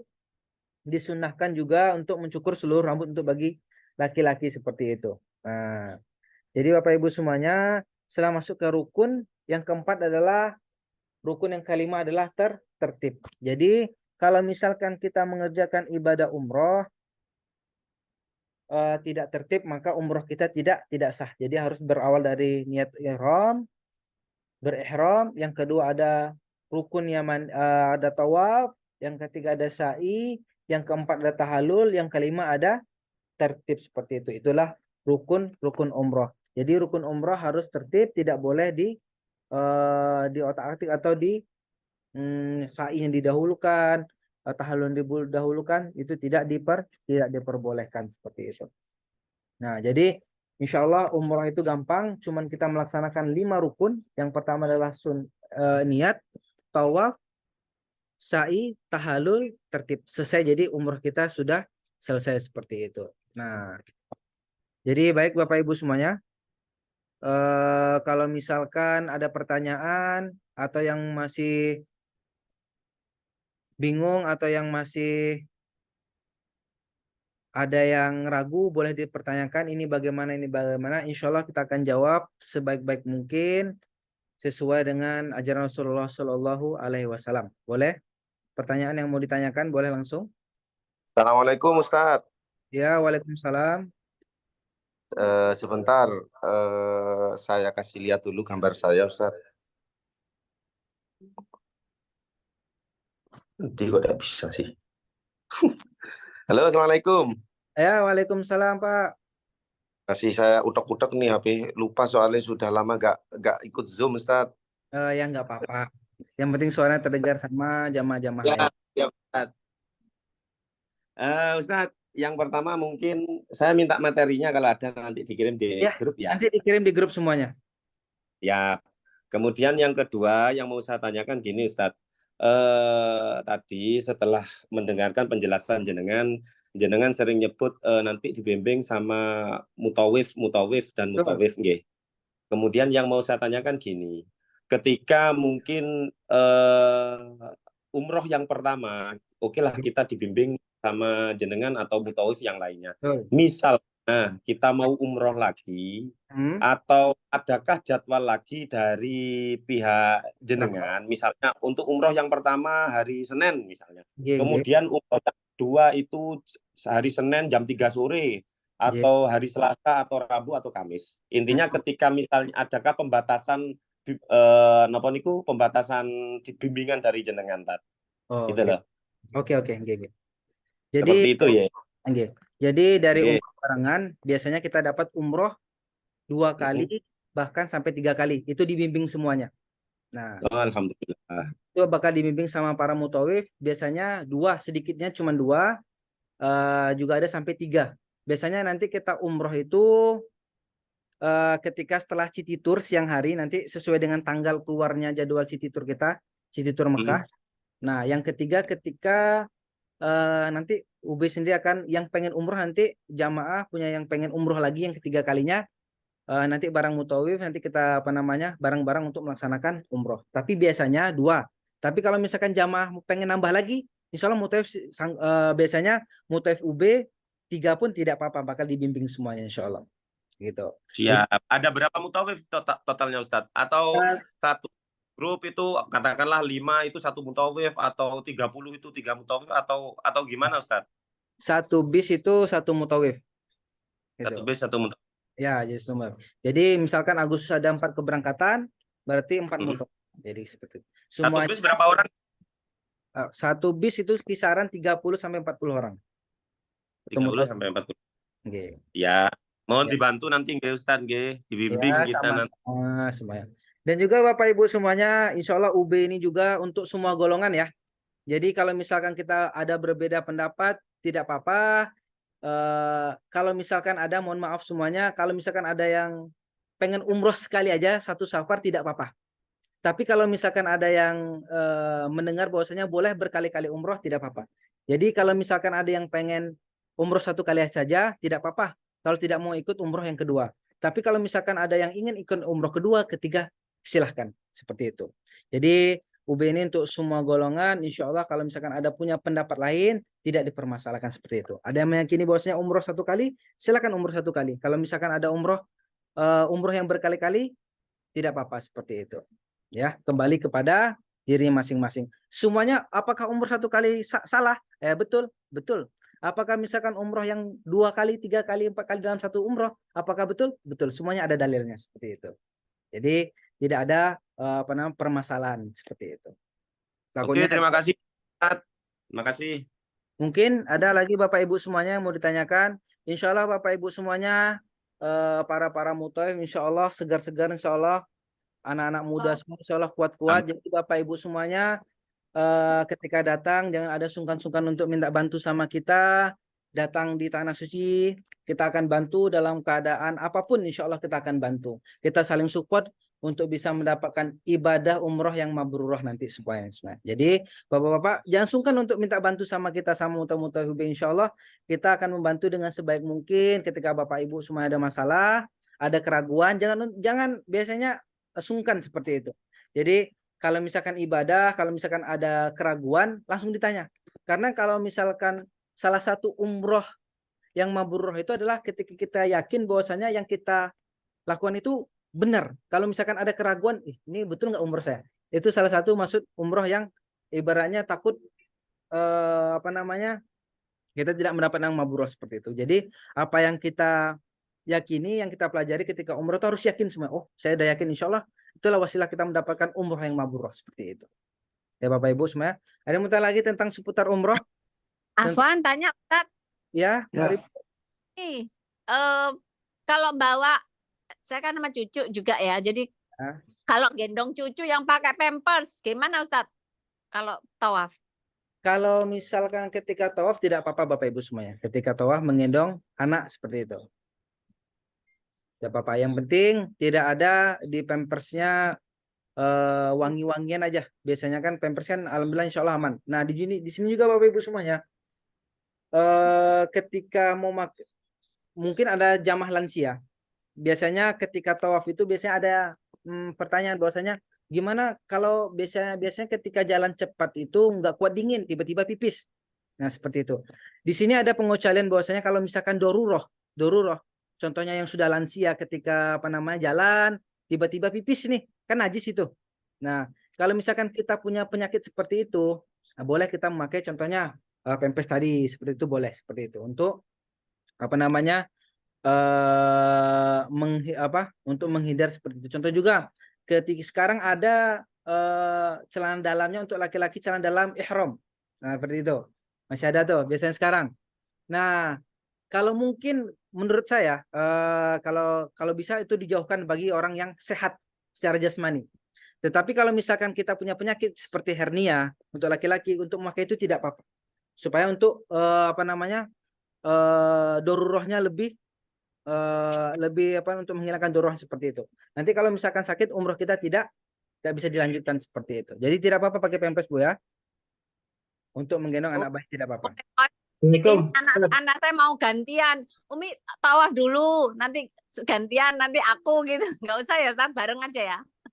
Kalau misalkan umroh 1, 2, 3, umroh pertama kalau bisa kita bareng-barengan. Karena kita sambil menghafal lapangan, sambil melihat di mana sih tempat tawaf, di mana sih sa'i. Nanti kalau misalkan nggak barengan takut ketinggal. Takutnya seperti itu.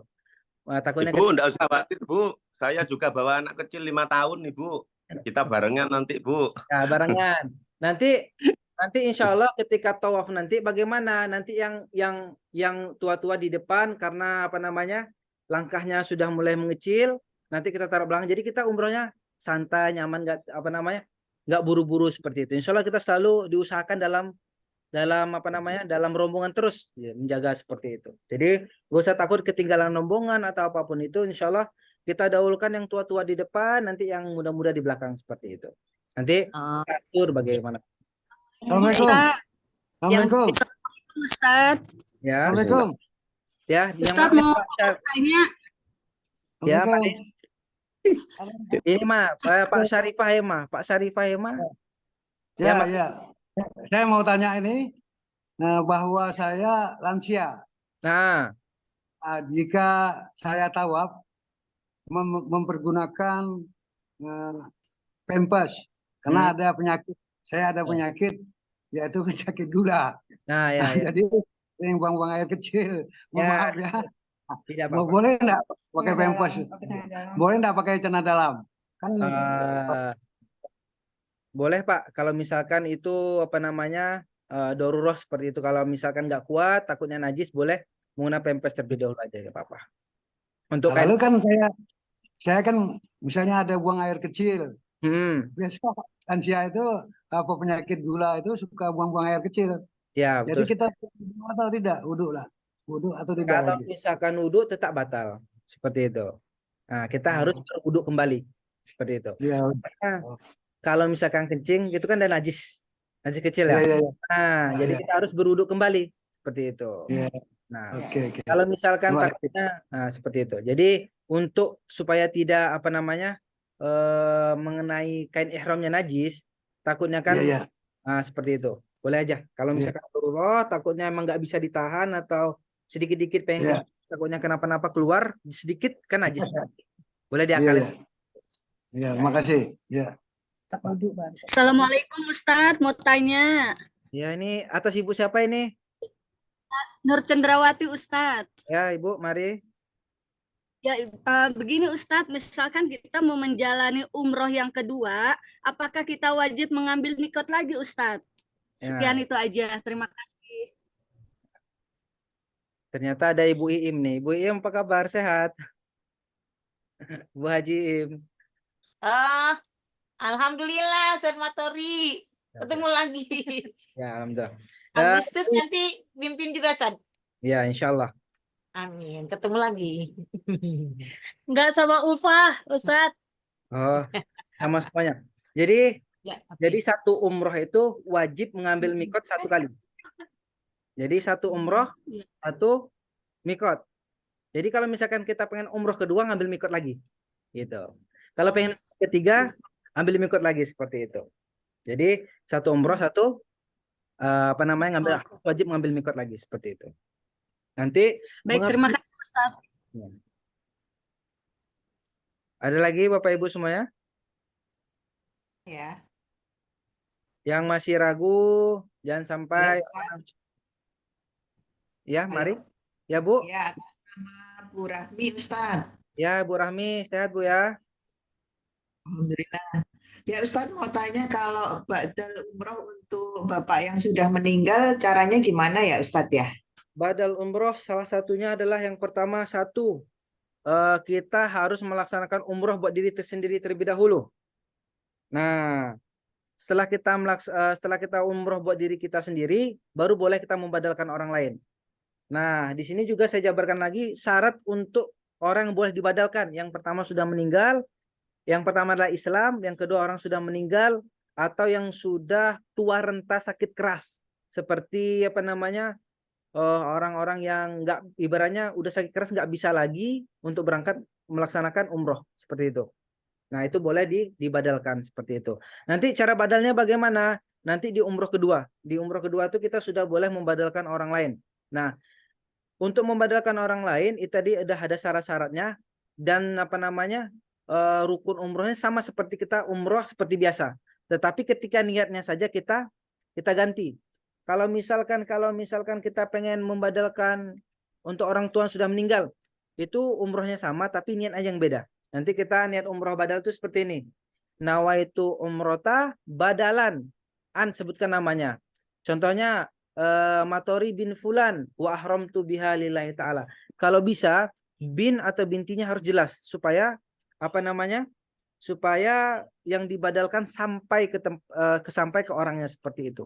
Itu adalah cara untuk syarat badal umroh seperti itu. Jadi kita harus umroh terlebih dahulu. Dan yang pertama harus Islam, sudah meninggal dan sakit keras, inilah orang-orang yang boleh dibadalkan seperti itu. Nanti bagaimana niatnya? Niatnya nanti kita tuntun juga di bis atau di tempat mikot nanti seperti itu. Nanti kita tuntun seperti itu. Nanti kalau misalkan niat niat baca bahasa Arab seperti ini. Kalau misalkan bahasa Indonesia bagaimana? Saya niat umroh badal atas nama Matori bin Fulan dengan berihram karena Allah Subhanahu wa taala, seperti itu. Niat umroh badal seperti itu. Kurang lebihnya seperti itu. Umroh kedua itu besoknya ya Ustadz ya? Umroh hari kedua biasanya hari ketiga. Karena hari pertama kita sampai hari ketiganya baru kita melaksanakan umroh kedua. Hari ketiga biasanya. Kita mungkin hari setelah besoknya langsung umroh lagi, biasanya jamaah tenaga. Biasanya hari ketiga. Terima kasih. Baik, terima kasih Ustadz jawabannya. Assalamualaikum Ustadz. Ya, mari Bu. Ya Ustadz, maaf saya tadi kurang mengerti masalah satu umroh dan satu nikop. Nikop itu apa ya Pak Ustadz? Nikop itu orang pakai cadar. Enggak, tadi yang Ibu tadi kalau kita kan umroh kata Pak Ustadz tadi satu kali umroh harus ngambil satu mikot. Oh iya mikot ya. Apa itu Pak Ustadz? Kalau mikot itu adalah tempat di mana perbatasan tanah suci. Ibaratnya mikot itu adalah tempat, contohnya perbatasan tanah suci dari Madinah ke Mekah, dari Mekah ke Jeddah, dari mana lagi, dari Mekah ke Yaman. Di mikot itulah perbatasan antara tanah suci dan tanah suci sama di luar tanah suci. Jadi itulah perbatasannya. Perbatasannya itulah dinamakan mikot. Ada namanya Tan'im, ada namanya Bir Ali. Disitulah kita mengambil mikot. Jadi mikot itu tempat pengambilan niat umroh seperti itu. Jadi apa itu mikot? Tempat pengambilan niat umroh dan perbatasan antara tanah suci dan di tanah luar tanah suci seperti itu. Jadi itulah batasan tanah-tanah haram seperti itu, Bapak Ibu, Ibu-ibu. Oh, Itu jadi niatnya gitu ya Pak Ustadz ya? ya tempat pengambilan niat di mikot itu. Ustadz, mohon maaf mengenai badal nih Ustadz, badal umroh. Iya, Bu. Ya, mengenai badal umroh, kita mengambil mikot yang kedua itu membadalkan 2 orang bisa atau tidak ya Ustadz? Apa harus satu-satu? Nah, kalau badal umroh itu 1 umroh buat 1 orang. Nggak boleh buat 2, 3, 4, nggak boleh. 1 umroh wajib untuk 1 orang. Oh iya, ya, baik ya. Makasih Ustadz. Ya, terima Izin kasih. bertanya, Ustadz. Iya, maaf. Agak sedikit mantul. Ini mungkin tadi saya miss atau memang belum dijelaskan ya. Kalau misalkan di poster itu kan ada 3 hari Madinah, 3 hari Mekah, lalu ada di Taif. Nah, untuk yang ini nanti kita ke Mekah dulu atau ke Madinah dulu ya? Terus kalau misalkan di Taif itu nanti juga seperti apa? Itu aja. Terima kasih. Assalamualaikum. Kalau misalkan jamaah, kalau misalkan itinerarinya itu biasanya ke Mekah dulu, ke Madinah dulu, baru ke Mekah, di Mekah akhir. Seperti itu. Tapi untuk lebih jelasnya, Bu, saya kan nanti fokusnya di Mekah. Jadi saya belum mengetahui gimana yang kedatangan yang ada Taifnya, ada plus Turkinya, itu kan itinerarinya berbeda. Nah, jadi mungkin bisa ditanyakan di grup langsung aja. Nanti itinerarinya biasanya kalau di Mekah itu biasanya kita kalau misalkan di Madinah kita nyampe sholat Masjid Nabawi, nanti ziarah ke sekitar sekitar kota Madinah, di tempat-tempat bersejarah Madinah. Setelah ziarah baru kita bertolak ke Mekah. Nanti ke Mekah kita umroh, setelah umroh baru kita akan melaksanakan city tour. Setelah city tour kalau misalkan ada Taif, kalau ada hari kosongnya baru ke kota Taif. Semuanya kondisional di lapangan, Bu, semuanya. Karena di Arab Saudi ini suka berganti berganti-ganti semaunya sendiri. Nah, seperti itu. Jadi kita buat itinerary yang sebaik mungkin, tiba-tiba dari pusat contohnya bisnya jam sekian tapi jam 10, tetapi dari kantor dari muasasahnya langsung sampainya jam 2. Nah, seperti itu. Kadang Nanti jadwalnya nggak menentu gitu. Nah, kondisional. Nanti kalau misalkan ada perubahan jadwal mendadak di lapangan, itu biasanya dari muasasahnya langsung. Tapi kita usahakan semuanya sebaik mungkin tepat pada waktunya seperti itu. Jadi itinerary-nya, Bu, boleh tanyakan di grup masing-masing aja kayak gitu. Kalau biasanya seperti perjalanan itu biasanya langsung landingnya di Jeddah, langsung keberangkatan ke Madinah supaya menghindari kemacetan di jalan ketika mau kepulangan. Lalu ketika sudah sampai di Madinah itu kita bertolak ke Mekah sebagaimana kata Ustadz Matori tadi. Setelah itu kalau misalnya ada jadwal yang kondisional, kita jadwal free dan semuanya jamaah keadaan sehat walafiat dan sudah kembali fit lagi. Nah, itu bisa nanti kita kondisikan untuk jadwal perjalanan ke Taif. Untuk perjalanan ke Taif sendiri itu kita di sana itu lebih melihat kepada sejarah-sejarah yang sejarah-sejarah Rasulullah SAW yang mana beliau ketika dakwah di kota Taif. Di situ kita bisa melihat perjalanannya, kita bisa melihat kota-kotanya. Nah, di situ mungkin keadaan-keadaan Taif gitu. Jadi bisa melihat secara langsung nanti ketika di sana. Sedikit banyaknya begitu. Nah, ketika sudah sampai di Mekah tuh lebih mudah aksesnya ketika kita mau menuju ke bandara ketika kepulangan. Jadi biasanya ke Madinah dulu, Mekah, baru ke Jeddah lagi. Supaya apa? Supaya menghindari macet atau terjadinya jadwal bis yang telat begitu. Nah, begitu. kurang lebih begitu. Ya deh. Ada lagi yang ditanyakan? Silakan Ibu Iim. Ayo Bu Im. Iya, Assalamualaikum. Ustaz, apa Waalaikumsalam. kabar? Sehat? Alhamdulillah. Sedang di mana Ustaz sekarang? Ustaz Matori, mohon maaf. Lagi masih di Mesir Bu Haji. Oh, Masya Allah, tabarakallah. Udah S2-nya ya? Baru selesai S1-nya. Oh, ini mungkin untuk mohon maaf mengingatkan ke jamaah semua perempuan terutama ibu-ibu ya, untuk yang tawaf itu nanti harus mengenakan ini seperti ini nih ya, karena sebenarnya ini kan harus tertutup ya, kemudian pergelangan tangan nggak boleh kelihatan, jadi tolong bawa gitu ya seperti ini. Kan kalau bisa nanti memang ini harusnya tertutup semua ya, jari-jari itu gitu kan, harusnya begini kan, tapi tentu nah bagi yang punya dia dibawa karena sebagai sesuatu yang syarat gitu, karena ketika baju kadang-kadang ke bawah ya, kemudian kalau yang ininya terbuka pergelangannya itu selalu terbuka juga, nah itu tentunya sesuatu yang mungkin dapat kifarat ya, denda juga. Nah, jadi diusahakan tolong membawa ini. Kalau memang mohon maaf kalau memang nggak ada yang satu rombongan dengan saya, nanti bisa pesan dengan saya gitu kan. Tapi kalau memang ada, alhamdulillah. Yang putih juga kalau memang ininya tertutup ke atas dan ke bawah itu lebih baik gitu, seperti itu. Mohon maaf, mungkin itu sebagai masukan karena sesuatu hal yang kadang-kadang dilupakan gitu. Seperti itu. Ya, Ustadz Matori dan Ustadz, mohon maaf Ustadz, siapa gitu ya. Ustadz Anis ya, nanti Anis mungkin ya. kita ketemu di sana. Mudah-mudahan. Insyaallah, Tabarakallah, sehat amin. semuanya. Ya. Terima kasih Bu Iim. Ya. Mungkin ada lagi ya, mungkin ada yang ditanyakan seputar kita perjalanan umroh atau ketika kita melaksanakan ibadah umroh, ada hal-hal yang mungkin ingin ditanyakan atau bagaimana para jamaah sekalian. Ustadz, nanya lagi ya Ustadz ya. Iya Bu. Silahkan Ibu.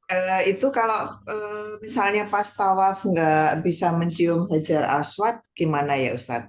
Lalu ada tipsnya nggak supaya bisa mencium? Katanya apa namanya, melawan arah arus jam atau seperti apa gitu, saya yang kurang kopi itu.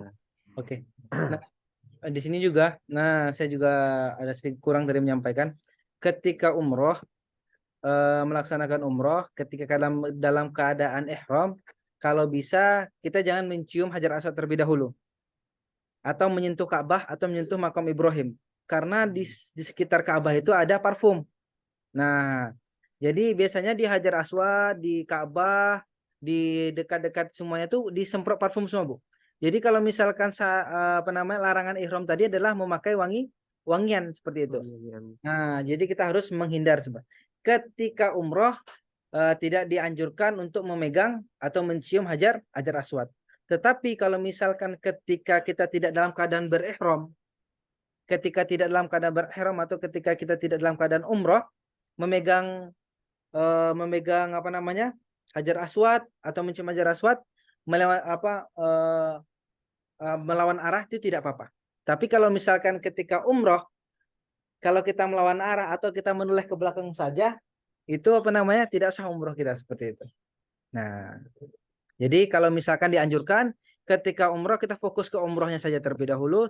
Selesai umroh, kalau misalkan kuat, kalau misalkan pengen mencium atau megang Hajar Aswad, silahkan. Triknya bagaimana? Triknya banyak Bu. Kadang kalau misalkan orang-orang Arab itu tidurnya malam, tidurnya pagi. Jadi kalau misalkan pengen cium Hajar Aswad itu lebih enaknya pagi. Dari jam 8 sampai jam 10.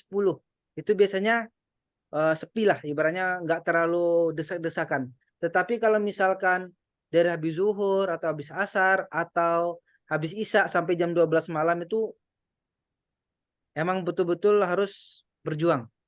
Nanti kalau misalkan apa namanya pengen ciumnya boleh di jam 8 sampai jam 10 pagi itu sepi biasanya. dari jam 12 malam sampai jam 3 itu biasanya juga sepi.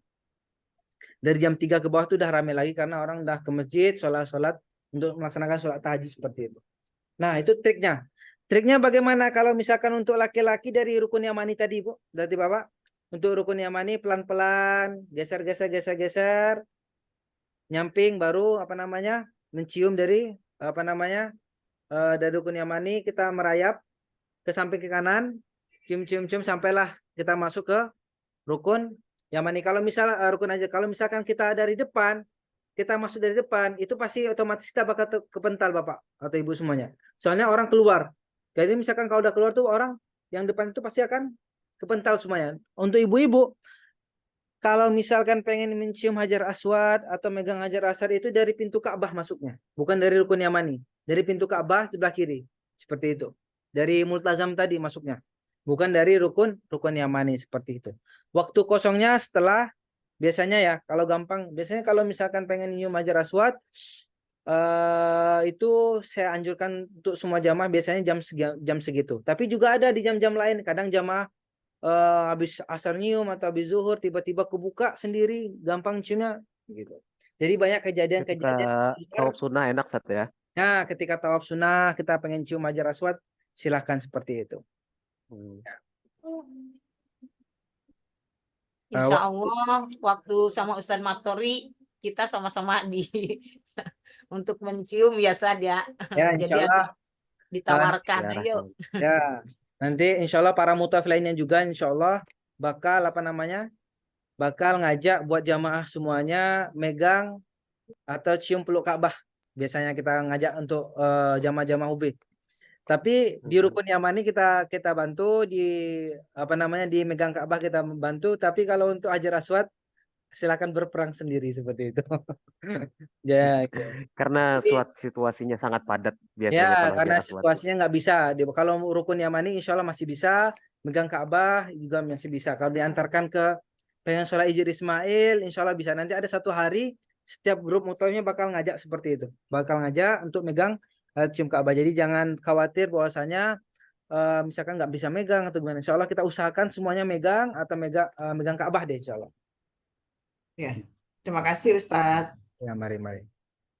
Tapi lagi? Mohon maaf ada masukan mungkin ya, kalau ada orang lain dari mana untuk membantu mencium Hajar Aswad, terkadang kita nanti disuruh membayar sekian gitu. Jadi itu sangat hati-hati. Ya, hati-hati. Ya, benar sekali. Kadang ada saja di sana itu tawaran-tawaran begitu. Kadang juga di Jabal Rahmah juga ada yang toko foto-foto. Setelah itu dimintai uang, kita berapa uangnya terserah mereka. Jadi kita lebih hati-hatilah terhadap yang demikian itu. Ya. Terus juga Bapak Ibu semuanya, karena umroh ini adalah ibadah fisik, saya ingatkan kembali jangan lupa membawa obat batuk, obat demam, obat pilek, semuanya dibawa. Karena obat di Arab itu berbeda sama obatnya yang di Indonesia. Kadang dosisnya tinggi, kadang cocoknya sama obat Indonesia aja, takutnya nggak cocok sama obat obat-obat di Arab seperti itu. Tolong dianjurkan. Kadang nggak sesuai. Nah, tanda saya. Tolong, kebanyakan jamaah tuh ketika umroh, setelah umroh pertama itu sakit karena kaget karena kecapean, karena minum air dingin atau minum air zam-zam dingin, habis itu langsung batuk seperti itu. Jadi diharapkan membawa obat batuk atau obat paracetamol dan lain sebagainya untuk kalau misalkan jaga-jaga supaya sebadannya juga fit seperti itu. Dan juga Bapak Ibu semuanya, semangat kita boleh tinggi tapi jangan lupa sama fisik kita gitu. Kesehatan. Nah, kesehatan itu nomor satu. Kalau misalkan kita semangatnya tinggi, kalau kita sakit kan sama aja kita nggak sanggup untuk beribadah seperti itu. Jadi ketika kita sampai di kota Madinah, hemat-hemat tenaga. Karena apa? Karena di kota Mekah sangat capek seperti itu. Jadi jangan terlalu jangan terlalu dipaksakan kalau misalkan lagi capek atau bagaimana seperti itu. Tolong semangatnya boleh tinggi tapi kesehatannya nomor satu seperti itu. Biasanya kalau misalnya mau keberangkatan umroh agak disiapkan dulu fisiknya, mungkin bisa dengan olahraga dulu, jalan kaki 10-20 menit. setiap harinya pagi sore gitu kan.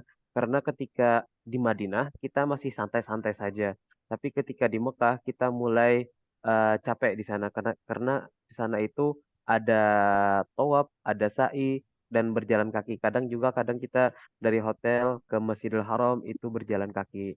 Jadi ketika di luar itu kita lebih banyak jalan kakinya. Jadi ketika kita mau umroh, keberangkatan umroh tadi, alangkah baiknya kita menyiapkan fisik sedikit banyaknya seperti olahraga, jalan kaki 20 atau 30 menit dalam satu harinya untuk menyiapkan raga kita supaya lebih kuat ketika di sana nanti dan tidak mudah capek.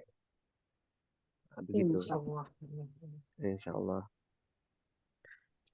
Dan juga Bu, kondisi di kota Mekah sekarang sangat panas, sekitar 40 derajat. Masih ya. Masih panas dan sangat panas. Jadi kalau sekitar 40-an, 40 itu ya sangat panas Bu. Jadi kalau misalkan takut dibawa sunscreen-nya supaya tidak gosong untuk ibu-ibu, nah seperti itu. Soalnya sangat-sangat panas. Kalau bisa bawa topi, karena ketika kita citi tour nanti kita keliling-keliling di bawah terik matahari seperti itu. Tolong kalau misalkan takut panas seperti itu. Iya. Dan juga biasanya bibirnya juga pecah-pecah. Iya, benar. Assalamualaikum, mau tanya Ustaz. Assalamualaikum Ustaz, izin bertanya. Ustadz mau nanya, itu pada saat tawaf itu boleh nggak pakai bawa tas kecil gitu, Ustadz ya? Nah, kalau misalkan bawa tas kecil boleh, Pak. Itu termasuk aksesoris. Jadi pakai kacamata, pakai sorban atau pakai tas atau pakai apalagi itu boleh. Pakai ikat pinggang juga boleh. Itu ada namanya aksesoris. Boleh memakai. Oh, meskipun tasnya itu berjahit gitu nggak masalah ya? Nggak masalah. Oh, baik. Makasih Ustaz. Assalamualaikum, tanya lagi Ustaz. Oke Bu. Kalau kepingin ke Taif nggak bisa Ustaz. Kalau pengen ke Taif bisa, kalau misalkan jamaahnya banyak bisa. Kalau misalkan jamaah sedikit, kantongnya harganya agak mahal juga Bu gitu. Kalau misalkan 9 orang berapa Ustaz kantongnya jadinya? Nanti tergantung, nanti dikondisikan oleh mutoibnya di sana, ya nggak Ustaz ya? Nanti mutoibnya sendiri-sendiri insya Allah diajak insya Allah. Tawarkan nanti pas ada tidak ada program ya Ustaz. Semoga dikasih kesempatan ya Ustaz. Setiap mau ke sana kok mesti ono saya membuat batal. Yang membuat batal. Dan juga kadang dan juga kalau misalnya ada paket yang belum terdapat makan atau apa gitu kan bisa bawa bekal mungkin di sana supaya lebih menghemat budget ketika di sana gitu. Sofa tower Ustaz. Apa? Kalau di Mekahnya lama mungkin ada ya paket yang tanpa makan, tapi kalau cuma sebentar kayaknya ribet. Iya, kalau misalnya cuma 4 hari untuk sekarang. Ada paket yang dengan makan, ada juga paket yang tanpa makan. Kalau disarankan yang memilih paket tanpa makan itu nanti bawa bekal di sana supaya lebih menghemat, dan juga kadang lidah kita nggak sama makanan di sana ada yang masuk, ada yang nggak masuk juga dengan lidah kita rasa-rasa makanan di sana. Tapi insya Allah semua makanan di sana itu sudah masuk dengan lidah kita semua di sana. Kurang lebih begitu. Artinya yang Agustus ini paket di Mekahnya cuma 4 hari, jadi semua dapat makan. Ya, boleh tambahin ya. Untuk yang kebetulan di Agustus ini, Assalamualaikum. Untuk yang Agustus itu kan ada 3 rombongan. Jadi yang 2 rombongan plus Turki, yang 1 rombongan itu plus Turkinya hanya 1 hari. Jadi kalau untuk Taif ngelihat efisiensi waktunya, kemungkinan yang rombongan plus Turki 1 hari itu mungkin bisa karena dia lebih lama di Mekah kan jadwalnya. Tapi kalau untuk yang plus Turki, Turkinya aja udah 6 hari, terus di Mekah Madinahnya 6 hari juga. Untuk ke Taifnya kayaknya agak kurang bisa. Biasanya sih seperti kurang itu efektif. Karena kurang efektif. Satu lagi untuk yang benar-benar yang plus Turki ini fisiknya emang harus kuat juga ya, karena dari Saudinya kita udah panas, terus nanti masuk ke Turki itu dingin. Jadi perubahan cuacanya kan sangat ini ekstrim banget. Jadi sekali lagi masalah perlengkapan salah satunya untuk yang plus Turki lama ya, yang plus yang umrohnya 15 hari itu plus Turkinya 6 hari. Kalau bisa bawa botol tumbler yang ada bisa untuk air panas. Karena kondisi di Turkinya agak dingin, jadi kita tuh susah mendapatkan air panas ketika di dalam perjalanan. Jadi ketika di resto, kita bisa isi tumbler kita itu untuk minum air panas. Untuk apa? Kita masukin air panas seperti itu. Terus obat-obatan yang seperti tadi Ustadz Matori jelaskan, yang paling sangat-sangat dibutuhkan, yaitu obat batuk. Nah, kalau ketika di Saudi itu, kadang kan habis perjalanan, tiba-tiba dari hotel ke masjid ngelihat air jam-jam yang tulisannya dingin, langsung untuk menghindari biar nggak batuk, kalau bisa minum air jam-jamnya yang biasa aja. Gitu. Seperti itu sih tambahan dari saya. Benar-benar. Bapak Dun kayak gini ya? Ya, boleh. Nanti sorry sama UB. Tadi ada yang bertanya juga nih dari Vivo, siapa mau menanyakan apa tadi? Silakan. Vivo, silakan. Pak peserta tadi. Ada yang mau Izin ditanyakan bertanya, lagi? Ustadz. Ya, Bu. Iya. Ya, saya Dwi dari Ambon, Ustadz. Ya, Bu. Iya. Ya, Ustadz, mohon maaf, saya mau menanyakan. Saya ini kan membawa 2 mamah yang udah lansia ya, beliau ini, dan kakak saya satu tuh mempunyai riwayat diabetes. Nah, seandainya kita sementara melaksanakan tawaf atau sa'i, kemudian beliau itu salah satunya mungkin ya nggak kuat gitu, apakah bisa menggunakan kursi roda gitu, Ustadz? Terus seandainya bisa di tengah perjalanan itu, apakah kami ya, saya bisa dibantu oleh muhib itu dari untuk dibantu menyewakan kursi roda seperti itu, Ustaz. Mohon izin, makasih. Nanti kalau misalkan tidak kuat untuk umroh bareng rombongan karena sudah tua atau tidak kuat lagi karena sakit, insya Allah nanti kita juga bantu untuk penyewaan kursi roda. Nanti kalau misalkan di kursi roda itu umrohnya di atas, bukan di pelantaran Masjidil Haram. Tapi kalau misalkan pengen ikut bareng sama kursi roda Ibu karena orang tua juga boleh. Tapi insya Allah nanti kalau misalkan pengen misah juga tidak apa-apa. Kalau misalkan mau ikut, insya Allah nanti dituntun dengan baik sama biasanya oleh pendorong itu. Nanti dijemput di hotel dan diantar lagi ke hotel seperti itu.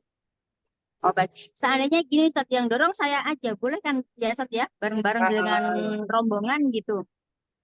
Boleh kalau misal. Kalau untuk itu, ya kan lokasi kursi roda sama yang kita beda lantainya. Nah, nanti kalau misalkan pengen dorong sendiri, kalau misalkan tahu rutenya tidak apa-apa. Nah, tapi tidak dibimbing.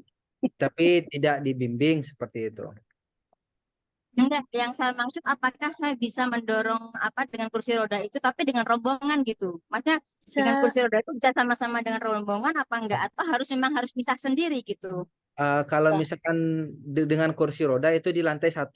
Kalau misalkan rombongan itu di pelantaran. Jadi tidak bisa bareng sama rombongan seperti itu. Jadi di tempat kursi roda khusus dorongannya kayak gitu. Tetapi Bu, sekarang juga ada di Masjidil Haram naik koster umrohnya. Nah, naik koster itu cuma 50 real, itu udah sama tawaf sama sa'i sekarang. Nah, lebih jadi memudahkan. Lebih enak kalau misalkan daripada dorong kan capek, ibaratnya tenaga kita ada habis banyak. Kalau misalkan lebih daripada dorong, lebih enak naik koster. Cuma 50 real per orang, itu sudah sama tawaf sama sa'i sekarang. Iya, benar. Nah, tapi tidak dibimbing. Baik, Ustaz, terima kasih penjelasannya. Sama-sama. Baik, ada yang ini lagi bisa ditanyakan atau ada masukan lagi dari para TL-TL yang akan berangkat di kemudian hari? Ya.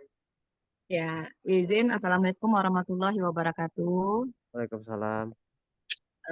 Salam kenal, saya dari Merangin Provinsi Jambi. Salam kenal buat Ustadz Anis, buat Ustadz Matori, dan sesama peserta dari bawah naungan UB. Kebetulan saya kebetulan saya mendaftar untuk keberangkatan Oktober nih, Pak Ustadz. Terus di sana itu 3 hari di Madinah, 9 hari di Mekah. Itu 9 hari itu kan long week ya, lama, hampir 10 hari di sini. Itu selama 9 hari setelah kita melakukan nanti umroh 1, 2, 3, itu kira-kira di dalam kegiatan lain selain kita melakukan umroh itu apa saja. Terus saya juga berangkat bersama suami saya. Ini adalah first time pertama kali kita untuk melakukan umroh. Kami butuh bimbingan yang sangat nanti mungkin akan lebih banyak akan bertanya pada saat kita menasik plan nanti. Mungkin itu Ustadz dari kami Merangin Jambi. Mohon pencerahannya dan petunjuk. Wabillahi taufiq wal hidayah. Wassalamualaikum warahmatullahi wabarakatuh. Waalaikumsalam warahmatullahi wabarakatuh. Ustadz Matori mau jawab? Itu kan nanti lamanya di Mekah 9 hari. Jadi biasanya di kota Mekah itu nanti kita akan melaksanakan yang wajibnya terlebih dahulu di travel, seperti umroh pertama ketika kedatangan itu hari pertama sudah dihitung. Kemudian hari kedua kita free untuk istirahat. Hari ketiga biasanya baru city tour. City tour atau keliling kota Mekah. Nah, mungkin di hari ketiga pokoknya tidak langsung, kalau misalkan harinya panjang itu tidak langsung setiap harinya ada acara. Mungkin hari keduanya setelah city tour ada libur sehari. Mungkin hari keduanya baru ziarah dalam. Nanti kita bakal tambah lagi. Kalau misalkan harinya lama, nanti kita akan buat ke keliling di sekitar Masjidil Haram sama ziarah Jannatul Ma'la, kuburannya para keluarganya Rasulullah SAW. Nah, seperti itu. Dan juga setelah ziarah dalam, nanti umroh ketiga. Setelah umroh ketiga mungkin ada yang pengen daki Jabal Nur, Gunung Uhud, Gua Hiro, atau pengen ke museum Wahyu di bawah Gua Hiro itu juga bisa diantarkan, atau pengen belanja di Kakia di pusat grosiran. Nanti jadwalnya sudah dibuat sama itinerary. Pokoknya kalau misalkan long week itu biasanya ibadah mandirinya lebih banyak. Tetapi kalau pengen ikut jadwal yang tiba-tiba jamaah pengen ke Gua Hiro, kalau pengen ikut silahkan. Kalau pengen ke pusat grosiran belanja di kota Mekah silahkan. Tetapi itu tidak diwajibkan. Nah, seperti itu. Nanti ada acara-acara tambahan kondisional di lapangan seperti itu sesuai dengan requestan bapak-bapak atau ibu-ibu. Contohnya, Ustaz mau belanja, nanti dipesankan. Ustaz mau ke Gua Hiro bareng-bareng, nanti dicarikan juga. Nanti kalau misalkan ada waktu kosong, pasti bisa untuk dibuat acara baru. Contoh pengen ke Taif, nanti dibuatkan ke Taif seperti itu. Tetapi itu tidak wajib bagi yang mau saja seperti itu. Tetap prioritasnya adalah ibadah mandiri seperti itu. Apakah pada saat ibadah mandiri kami bisa melakukan perjalanan ibadah sendiri ke boleh kan gitu ya Ustadz ya nanti ya. Kan pertama udah pengenalan nih, kita udah ngikut besoknya. Nah, 2-3-nya sudah, terus kan ada waktu kosong yang memang tidak ada diisi dalam itinerary-nya dan tidak ada kesepakatan antar jamaah. Pengen melakukan sendiri, apa saya dengan suami saya atau nanti yang barengan satu room, satu kamar bisa berangkat bareng gitu boleh ya? Boleh, nanti kalau setelah acara wajib travel, boleh untuk ibadah sendiri dipersilahkan seperti. Ada ibadah waktu khusus, ibadah mandiri untuk gitu. Sendiri, tidak harus selalu bareng sama grup, tidak apa-apa. Tidak harus. Tidak harus. Sama pendamping ya. Ya. Ya. Siap, makasih Ustaz. Aku nambahin sedikit. Ini berarti untuk Oktober itu yang Star Malaysia Kuala Lumpur ya Bu ya? Iya, kebetulan Mbak Fadlun. Ya, betul. Kebetulan saya insya Allah TL-nya nanti. Jadi untuk yang Oktober itu Star Malaysia. Jadi ini untuk yang di sana lama. Seperti tadi yang Ustadz Matori jelaskan, untuk ibadah lebih banyak di Mekah. Nah, dari travel biasanya kita itu ngasih 2 kan, untuk yang umroh wajib sama umroh sunnah yang kedua. Nah setelahnya itu jamaah mandiri, mereka kadang misalnya berlima, terus ngajak mutawifnya untuk ngambil mikot kan, nanti baru. Terus setelah itu, insya Allah sih kalau udah pengalaman di sana untuk 2 kali, untuk yang selanjutnya lebih ke mandiri, insya Allah aman-aman aja Bu. Nanti mungkin sewa taksi atau apa untuk, malah kemarin pengalaman jamaah itu dia bisa sampai badalin 8 orang. Saking lama di Mekah kan, tapi ya itu kembali lagi ke fisik kita benar-benar persiapkan. Seperti itu sih tambahan dari saya. Ya, insya Allah, Benar. Mbak. Iya. Mungkin pertanyaan nanti Mbak Fadlun pada saat melaksanakan atau pada saat pertemuan. Mohon bimbingannya, Mbak. Ya, siap Bu, insya Allah. Badalin 8 siapa aja, Mbak? Masya Allah. Badalin 8 orang. Kempor. Badalin 8 orang. Kang Iher berapa ini? Kang Iher berapa kuatnya? Seadanya aja. Paling kakek nenek. Ini ada juga pertanyaan Ustaz, untuk apa namanya ketika tawaf wada nanti perpisahan, Ya. itu apakah ada batas waktu apa enggak katanya? Kalau misal kebatasan waktu dalam apa ini? Ketika tawaf wada. Pelaksanaan tawaf wada, Ustaz. Pelaksanaan tawaf wada katanya. Misal tawaf wada nanti kita melihat tiket kepulangan terlebih dahulu. Kalau misalkan pulangnya malam, otomatis kita tawaf wadanya di pagi hari. Atau Kondisional saja sesuai dengan jadwal. Jadi kita melihat tiketnya dulu. Kalau misalkan tiketnya pulang pagi atau malam atau siang, nanti kita kondisional. Biasanya contohnya kalau misalkan kita pulang malam, berarti kita tawaf wadanya selambat-lambatnya siang atau pagi hari, seperti itu. Tapi kalau misalkan tawaf wada, kalau pengen bareng sama grup, itu biasanya lebih dahulu. Tapi kalau misalkan jamaah pengen masih berlama-lama di Masjidil Haram, itu selambat-lambatnya paling sebelum asar kalau misalkan kita pulangnya malam, karena 5 jam sebelum keberangkatan pesawat kita harus sudah berangkat dari kota Mekah ke kota Jeddah, seperti itu. Jadi kalau misalkan kita pulangnya sore, malamnya itu kita sudah tawaf wada, karena kita harus mempersiapkan barang, nimbang barang, semua seperti itu. Nah, dan juga kebanyakan ibu-ibu semuanya atau bapak-bapak kelebihan barang, selalu kelebihan barang di keberangkatan ini. Kelebihan barang nanti pihak travel mengingatkan berkali-kali, tidak ada yang over untuk barang bagasi.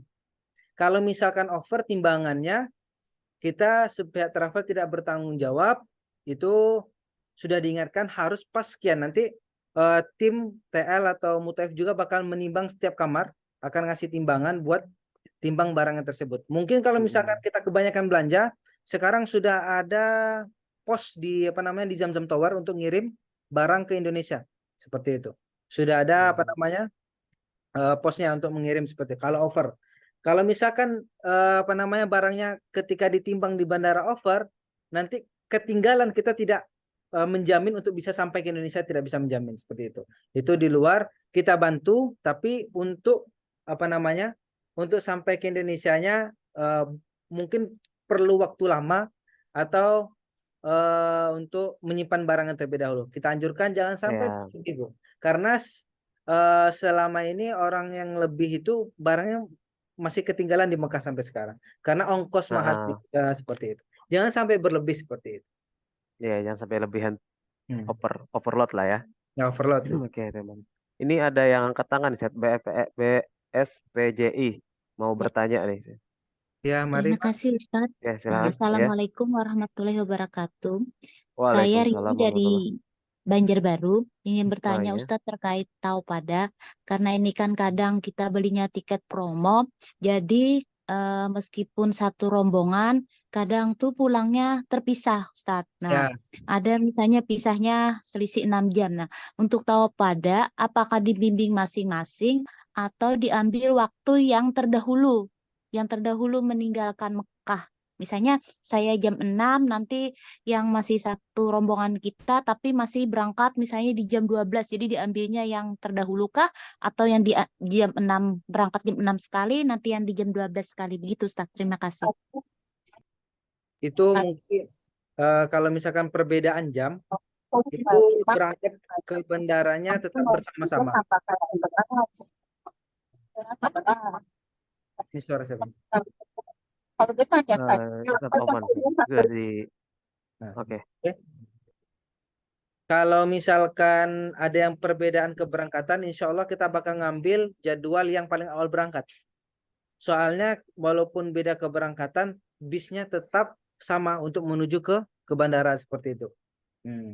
Jadi kita mengambil untuk tawadanya paling jamaah terdekat keberangkatan. Kalau misalkan siang, berarti jamaahnya ada yang siang, ada yang sore. Berarti kita ngambil yang siangnya. Paling lambat berarti selambat-lambatnya kita malam sudah tawada. Jam 3 atau setelah isya langsung tawada seperti itu. Oke. Gimana Ibu? Sudah terjawab ya? Mungkin itu untuk Yes, terima kasih tawadanya. Ustaz. Jelas.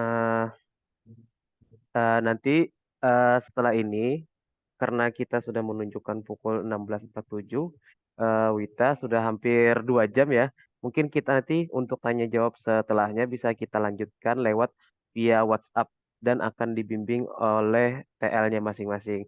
Nah, di situ nanti kita bisa bertanya untuk simulasi keberangkatannya bagaimana, tentang apa, bisa nanti ditanyakan di dalam grupnya masing-masing. Karena kita mempunyai grup dan keberangkatan yang berbeda-beda begitu.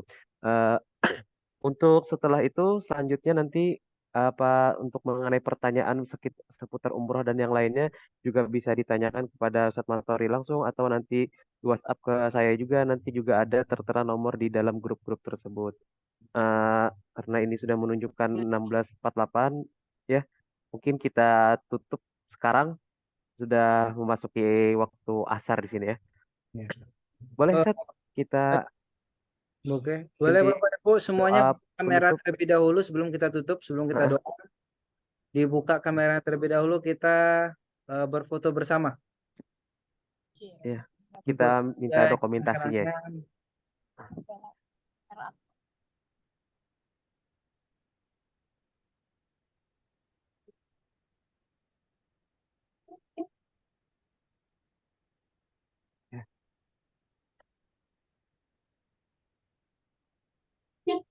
Ya, yang belum menyalakan kameranya boleh. Ayo, 1, 2, 3, senyum Pipsoden. Lagi sebentar, tahan. Sorry, suami saya lagi sholat Ya, asar. 1, 2, 3, lagi. Ya, 1, 2, 3, sip. Sudah. Terima kasih Bu. Mari kita berdoa bersama-sama untuk mendapatkan keberkahan dan semoga kita dilancarkan, diberikan kesehatan. Auzubillahi minasyaitonirrajim. Bismillahirrahmanirrahim. Allahumma shalli ala sayyidina Muhammad wa ala ali Muhammad hamdan syakirin hamdan na'imin hamdan yu'afi damahu kafi mazidah. Ya Rabbana lakal hamdu kama yanbaghi li jalali wajhikal karim sultanik. Allahumma inna nas'alukal huda wat tuqa wal afafa lana. Allahumma ighfir lana dhunubana wa liwalidayna warhamna kama rabbayana shighara. Allahumma fa'alna al-bala wal waba wal fahsya'i wal munkar wa mihan wal fitan ma dhahara minha wa ma batan min baladina hadzal khassah wa min buldani muslimina ama.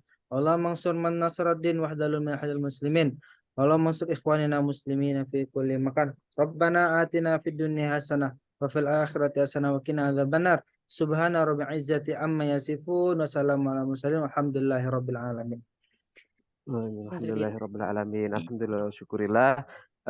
Sekian, terima kasih banyak atas perhatian semuanya dan atas waktunya telah ikut berhadir di dalam manasik online ini. Kepada bapak-bapak semua dan kepada ibu semua, terima kasih banyak.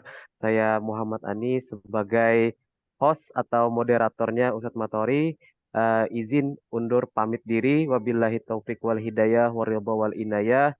Semoga mudah-mudahan kita ketemu lagi nanti di Tanah Suci Haramain nanti insyaallah. Kang Iher, nanti kita ketemu lagi ya. Akhir insyaallah, belum pernah ketemu ya gini.